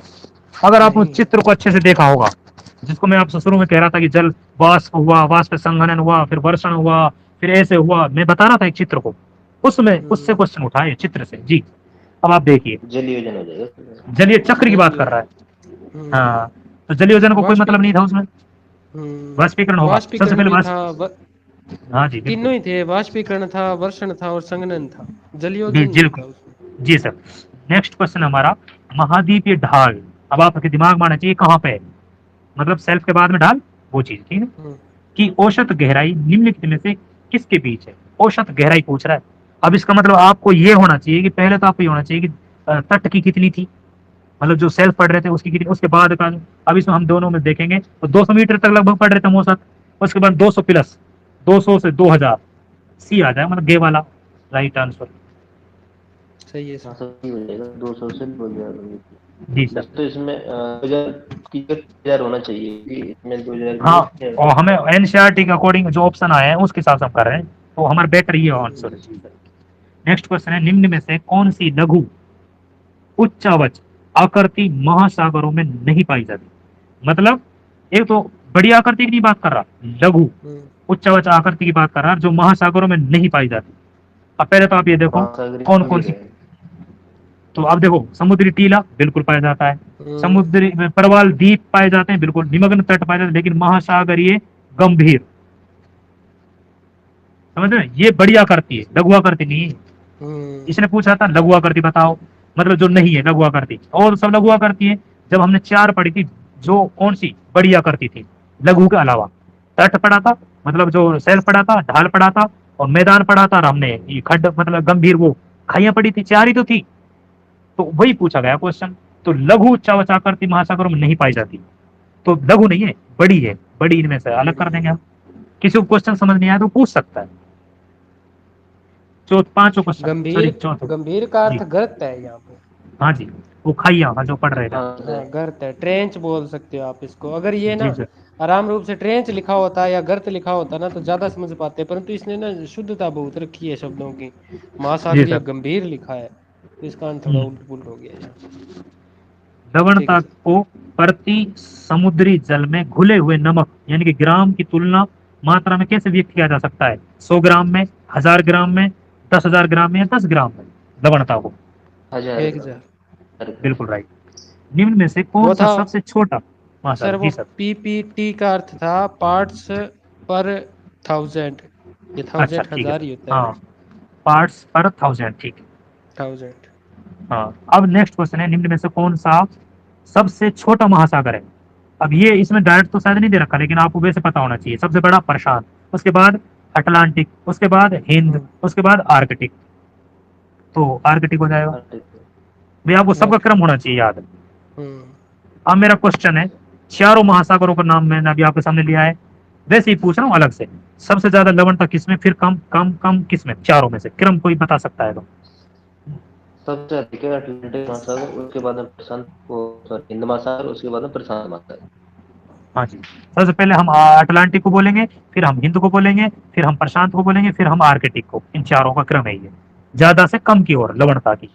अब हमारा यानी कि चैप्टर लगभग कंप्लीट हो चुका है। अब आपको कोई डाउटफुल हो वो पूछ सकता है, जिसको जाना हो वो जा सकता है। कितना टाइम हुआ है सर? 10:30 बजे। हाँ हमने सर, कोशिश आज किया है। थोड़ा था। तो मैं ये कह रहा हूँ कि अब हम खूब डिस्कस डेढ़ करो। घंटा, पूरा ही डेढ़ जी घंटा सर। लगा है सर। और देखो, आप पन्ने पढ़ लो, पन्ने देख लो, 1, 2, 3, 4 पन्ने हैं लगभग। हम्म। निपटा है सर, सही है, ज्यादा हाँ तो बर्डन भी नहीं हुई। हाँ, और टेंशन भी नहीं हुई सर आवाज ज्यादा। आ रही है? जी आ रही बिल्कुल है सर, सर। मुझे सर पवन का लवणता पर प्रभाव पड़ता है क्या? पड़ता है सर। कैसे? जैसे सर, मैं व्यापारिक पवनों की बात करूं, व्यापारिक पवनें लवणता को मतलब महासागरों के पश्चिम की ओर ले जाएंगी और महाद्वीपों के पूर्व की तरफ ले जाएंगी। पहले ये देखो, व्यापारिक जो पवनें हैं वो कैसे चलती हैं। व्यापारिक पवनें चलती हैं, उत्तरी गोलार्ध की बात करता हूं मैं आपसे। व्यापारिक पवनें कैसे चलती हैं? उत्तर पूर्व से दक्षिण पश्चिम की तरफ चलती हैं व्यापारिक पवनें चलती है। इसका मतलब ये हुआ कि उत्तर पूर्व महासागर की जो जितनी भी लवणता होगी वो किस ओर ले जाएगी? दक्षिण पश्चिम की ओर लवणता को ले जाएगी। महासागर की बात कर रहा हूँ सर मैं आपसे। तो लवणता अपने साथ वो पवन है ना। जी सर। सर सुनो, जी सर। पवन के साथ लवणता कैसे चल सकती है कि जैसे हम पानी गर्म करते हैं तो उसके अंदर लवण होता है ना, वो तो नीचे रह जाते हैं और वैसे अब हाँ, मैं मीठा आपको बताता पानी हूँ, मैं होता है। बताता हूँ जी। जी सर, मैं बताता हूँ। सर ऐसा होता है कई बार, कई एक कारक की जगह दो कारक काम करते हैं। जैसे जो जल धाराएं पड़ेंगे ना सर हम, वो पवन का बहुत प्रभावित होती पवन से, जो जिस साइड नहीं पवन वो तो चलेंगी। मेरी बात पवन समझो के सर, साथ मेरी वो बात, तो जल बहता है मेरी जी। बात मैं सर, मेरी बात समझो आप। पवन उसको प्रभावित कर रही है, किसको? जलधारा को कर रही है ना प्रभावित। और जलधारा किसको? हाँ जी। लवणता को। तो 100% अगर आपको पूछता है ना कि पवन इसको प्रभावित करती है नहीं करती, करती है, 100% करती है। प्रभावित की नहीं पूछ वो रहा हूँ तो है, मैं, ये नहीं। जी सर। प्रत्यक्ष रूप से थोड़ी करती है, प्रत्यक्ष रूप से कर रही है वो तो। सर आप मेरी बात समझो, आप, मैं यही कह रहा हूँ। आपसे क्वेश्चन प्रत्यक्ष है प्रत्यक्ष कभी नहीं आएगा ना पूछेगा। आपसे ये पूछेगा कि कौन से प्रभावित करने वाले कारक हैं, कौन से नहीं है। इससे पहले जब हम थोड़ा सा इसमें शायद अगर दे रखा होगा तो लवणता को प्रभावित करने वाले कारक देखते हैं। अब इसमें इसमें सब चीज दे रखी है पवन में दे रखा भाई। है सर, पवन हाँ दे रखा है, पवन भी जल को एक क्षेत्र से दूसरे क्षेत्र में स्थानांतरित करके लवणता को प्रभावित करती है। स्पेशल एनसीईआरटी की लाइन है सर, आप देखिए पेज नंबर 119 पर। कई और बार मैंने हम जो आपको, पढ़ते हैं कि जी आप सर। भी कई बार बताते हो अभिषेक सर कि भी नार्वे वाला जो क्षेत्र है ना, वो गल्फ स्ट्रीम के प्रभाव में आने के कारण वहाँ के बंदरगाह खोल देता है। जी सर। खोल देता है ना, तो वो वहाँ के जल के साथ में वहाँ की लवणता भी बढ़ा देता है। सर उस कारण यही तो है, पवन तो है सर। ये पवन क्या है कि हम्म। जो क्या नाम है, वो क्या बोलते हैं उसे, अटलांटिक प्रवाह, वो वहां से होते हुए उत्तर के अ, उत्तर अटलांटिक में, जो कि पश्चिम में यूरोप वाले जो बंदरगाह है वहाँ पर गर्म क्षेत्र तब होता है, जैसे क्या बंदरगाह बरस भर खुले रहते हैं। ये पछुआ पवनों के हम्म। कारण होता है, कहीं ना कहीं ये इफेक्ट डालती है इसमें। बिल्कुल। और पश्चिम पवन किसको प्रभावित करती है? जो हम प्रवाह पढ़ते हैं ना सर, अभी हम जल धाराओं को पढ़ेंगे। उत्तरी प्रवाह जो होते हैं गर्म होते हैं, ये तो आपको पता है। और ये कहाँ से कहाँ चलते हैं? लवणता को ऑटोमेटिक बढ़ा रहे हैं। अभी हमने पढ़ा जो उत्तरी सागर में लवणता क्यों बढ़ जाती है, उसकी वजह से। लेकिन सर आप दो चीजों को समझें। एक तो ये होता है कि हमसे पूछता है प्रभावित करने वाला कारक, कभी भी प्रत्यक्ष या अप्रत्यक्ष नहीं पूछेगा। और जब ऐसा पूछेगा तो हम इतने बुद्धिजीवी हैं कि कौन सा सबसे ज्यादा अधिक प्रभावित कर रहा है। ऐसा नहीं, जब चार ऑप्शन ही देगा जब उनमें से हम एक कोई छांटेंगे तो हमें क्लियर हो जाएगी कौन सी चीज ज्यादा है। लेकिन ऐसे क्वेश्चन बहुत कम आते हैं। अब ऐसे क्वेश्चन बहुत सारे बन सकते हैं, लेकिन अगर आपका माइंड कॉन्सेप्ट है अच्छा है, क्योंकि इसमें डाटा एनसीईआरटी में दे रखा है, प्रभावित करता है। बिल्कुल करता है। कैसे करता है मैंने आपको बताया। क्योंकि जो स्थायी पवनें हैं वो प्रभावित अच्छे से करती हैं। और आप देखना, जब भी आपसे पूछे कि व्यापारिक पवनें कहाँ से कहाँ की ओर लवणता को बढ़ा देती हैं, तो आपको बताना पड़ेगा वहां से वहां। आप ये नहीं कह सकते नहीं बढ़ा सकती, बढ़ाती है। और इसमें स्पष्ट दिया गया है एनसीईआरटी लाइन। जी सर। सबसे ज्यादा प्रभावित करने का कारक इसमें वाष्पीकरण और वर्षण हो जाता है। इन चारों में हाँ, से। अब सुनो सर, जी सबसे जी ज्यादा अगर आप सुनो, सबसे पहली बात करी हमने तापमान की। भाई सबसे पहले ताप पड़ेगा तभी तो वाष्पीकरण होगा, एक प्रक्रिया देखो आप समझना। सबसे पहले क्या हुआ, बिल्कुल सर। तापमान आया, तापमान ने क्या किया, वाष्पीकरण किया, वाष्पीकरण से क्या हुआ, जल उड़ गया, क्या बच गया, जरूर है। बच क्या गया, लवणता बच गई ना। अब लगातार। लवणता बच गई, इससे क्या हो गया, घनत्व अधिक हो गया, घनत्व की वजह से क्या हो गया, सतह नीचे हो गई। अब एक ही देखो, एक ही प्रक्रिया से कितने काम हो रहे हैं। और आप कहोगे प्रत्यक्ष है, प्रत्यक्ष बताओ इसमें से। देखो सर, कहीं ना कहीं एक दूसरे से जुड़ी हुई चीज है। अगर आपको कोई जलवायु को प्रत्यक्ष बताओ, नहीं बता सकते, क्योंकि एक कारक के साथ दूसरे कारक ऑटोमेटिक जुड़े रहते हैं। और ज्योग्राफी जैसे सब्जेक्ट में अकेला कारक बहुत कम काम करते हैं, बहुत कम। होंगे एक दो कोई कारक, लेकिन ऐसा कोई कारक नहीं होगा। आप कोई भी चीज पढ़ोगे, आप जब जलधाराओं को पढ़ोगे तो ऐसा नहीं सिर्फ पवन ही प्रभावित कर रही है, बहुत सारी चीजें प्रभावित करेंगी। पृथ्वी का घूर्णन गति भी उसको प्रभावित करेगी, वो हम पढ़ेंगे जब। तो इसलिए कहता हूँ कि कुछ चीजें ऐसी होती है सर, एक दूसरे से को रिलेटेड होती है। जी सर। बाकी तो ये लास्ट में इसने चीज़ में दिया भी है ना, लास्ट वाली, बिल्कुल लास्ट वाली लाइन है ना वो पैराग्राफ की, यही तो बताना चाहती है कि इसमें क्या कहते हैं कि जब एक जगह पर जल ऊंचा होता है, एक जगह पर जल नीचा होता है, तो जी दोनों सर। चीज़ों का अगर हम इसमें तुलना करें तो इसी चीज़ को तो स्तरीकरण कहा गया है। जी सर। स्तरीकरण भी तो वो बता रहा है कि स्तरीकरण चीज़ क्या है। तो स्तरीकरण क्या है कि एक महासागर में नया जल आ रहा है, नया जल आ रहा है तो उसका स्तर ऊंचा हो गया या नीचा होगा। तुलनात्मक रूप में जहाँ ज्यादा लवणता है ना, तो उससे तो ज्यादा ऊंचा ही होगा। जी और सर। जहाँ पर लवणता बहुत ज्यादा है, ऊपर में वाष्पीकरण हो गया और लो लगभग है कि वहाँ का जो गाढ़ापन छा गया वहाँ पे, क्योंकि ऊपर ऊपर क्षेत्र में पपड़ी सी जमने वाली है, तो वो जो है ना वहाँ पर लवणता के कारण वो भारी हो गया और तल नीचा हो गया। जी सर। ये है। और इसके अलावा कुछ नदियों की भी बात की, ज्वार नदमुख का भी नाम लिया इसने, नदियों का मुहावना है, वहां पर भी वो बात कर रहा है कि वहां लवणता कम पाई जाती है। औसतन हिंद महासागर में वो बता रहा है कि औसतन जो लवणता है ना वो पाई जाती है बंगाल खाड़ी की अपेक्षा अरब सागर में ज्यादा पाई जाती है। और टोटल हिंद महासागर की जो लवणता है ना वो 35 पीपीटी है, प्रति हजार है, 35 है। अगर कोई ये बताए कि भी विश्व की टोटल औसत लवणता कितनी है,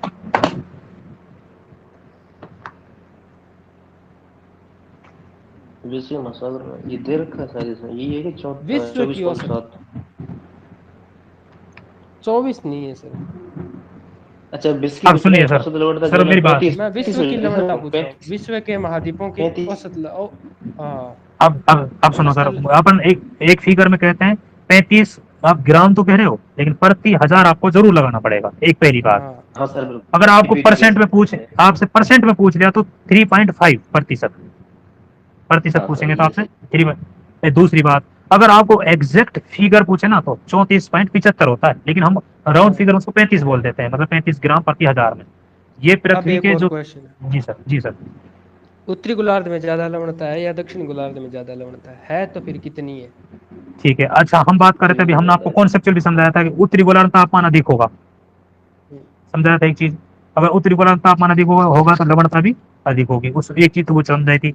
दूसरी आप बात करो सर, उत्तरी गोलार्ध में जो लवणता है वो कितनी है और दक्षिणी गोलार्ध में कितनी है। तो उत्तरी में हमने बताया ज्यादा है, ये तो हमने नॉर्मल सी बात है बता दी। लेकिन कितनी होगी, लगभग अपन जो एक मोटा मोटा लेते हैं कि 36 के लगभग होगी शायद उत्तरी गोलार्ध में, नीचे शायद सही है। 35 का समथिंग ऐसा कुछ है। 34। 34, हाँ 34 सही। देखो, दो जी। अगर हम औसत मानते हैं ना 35, तो राशियों का योग बटे राशियों की संख्या है, हाँ, तो उससे उत्तरी एक ऊपर गोलार्ध बढ़ा में दो, हो एक कम गई कर दो। 36 हो जाएगी। हाँ वही वही हाँ, वही, एक एक बढ़ा बहुत दो, एक सही कम कर पकड़े, दो। जी सर। बिल्कुल सही पकड़े हो सर आप। वही है। और थोड़ा सा ना लवणता को एक बार दोबारा पढ़ लेना, क्योंकि सारे के सारे प्रवाल है ना वो इन लवणता पर ही निर्धारित करेंगे, अब लवणता से सबसे, और तापमान से। हाँ इसमें सर, हाँ कॉन्सेप्ट जरूरी है साथ में, जैसे भाई लवण का क्या हाँ प्रभावित क्या करती है, क्या नहीं करती, पवन किस तरीके से इस पे प्रभाव डाल रहा है, तापमान कैसे, जिसमें मैंने आपको मोटा मोटा बताया, आप उसको समझ चुके होंगे इतना तो नॉर्मली। और आप उसको और थोड़ा कुछ समझोगे तो मुझे नहीं लगता दिक्कत आएगी ज्यादा। और भाई जो फैक्ट है वो तो देखो हमें याद करना ही पड़ेगा। सही है सर। तो नेक्स्ट सर टॉपिक मैं, है महासागरीय जी जल सर, संचलन है, सागरीय, बाकी तो अब बिल्कुल जलधाराओं पड़ेगा। हाँ जलधाराओं। ऐसे तो मुख्य मुख्य टॉपिक हो गया, अगर कोई कुछ पूछना चाहता है जो चुप चुपा हाँ है टॉपिक हो चुका है हमारा।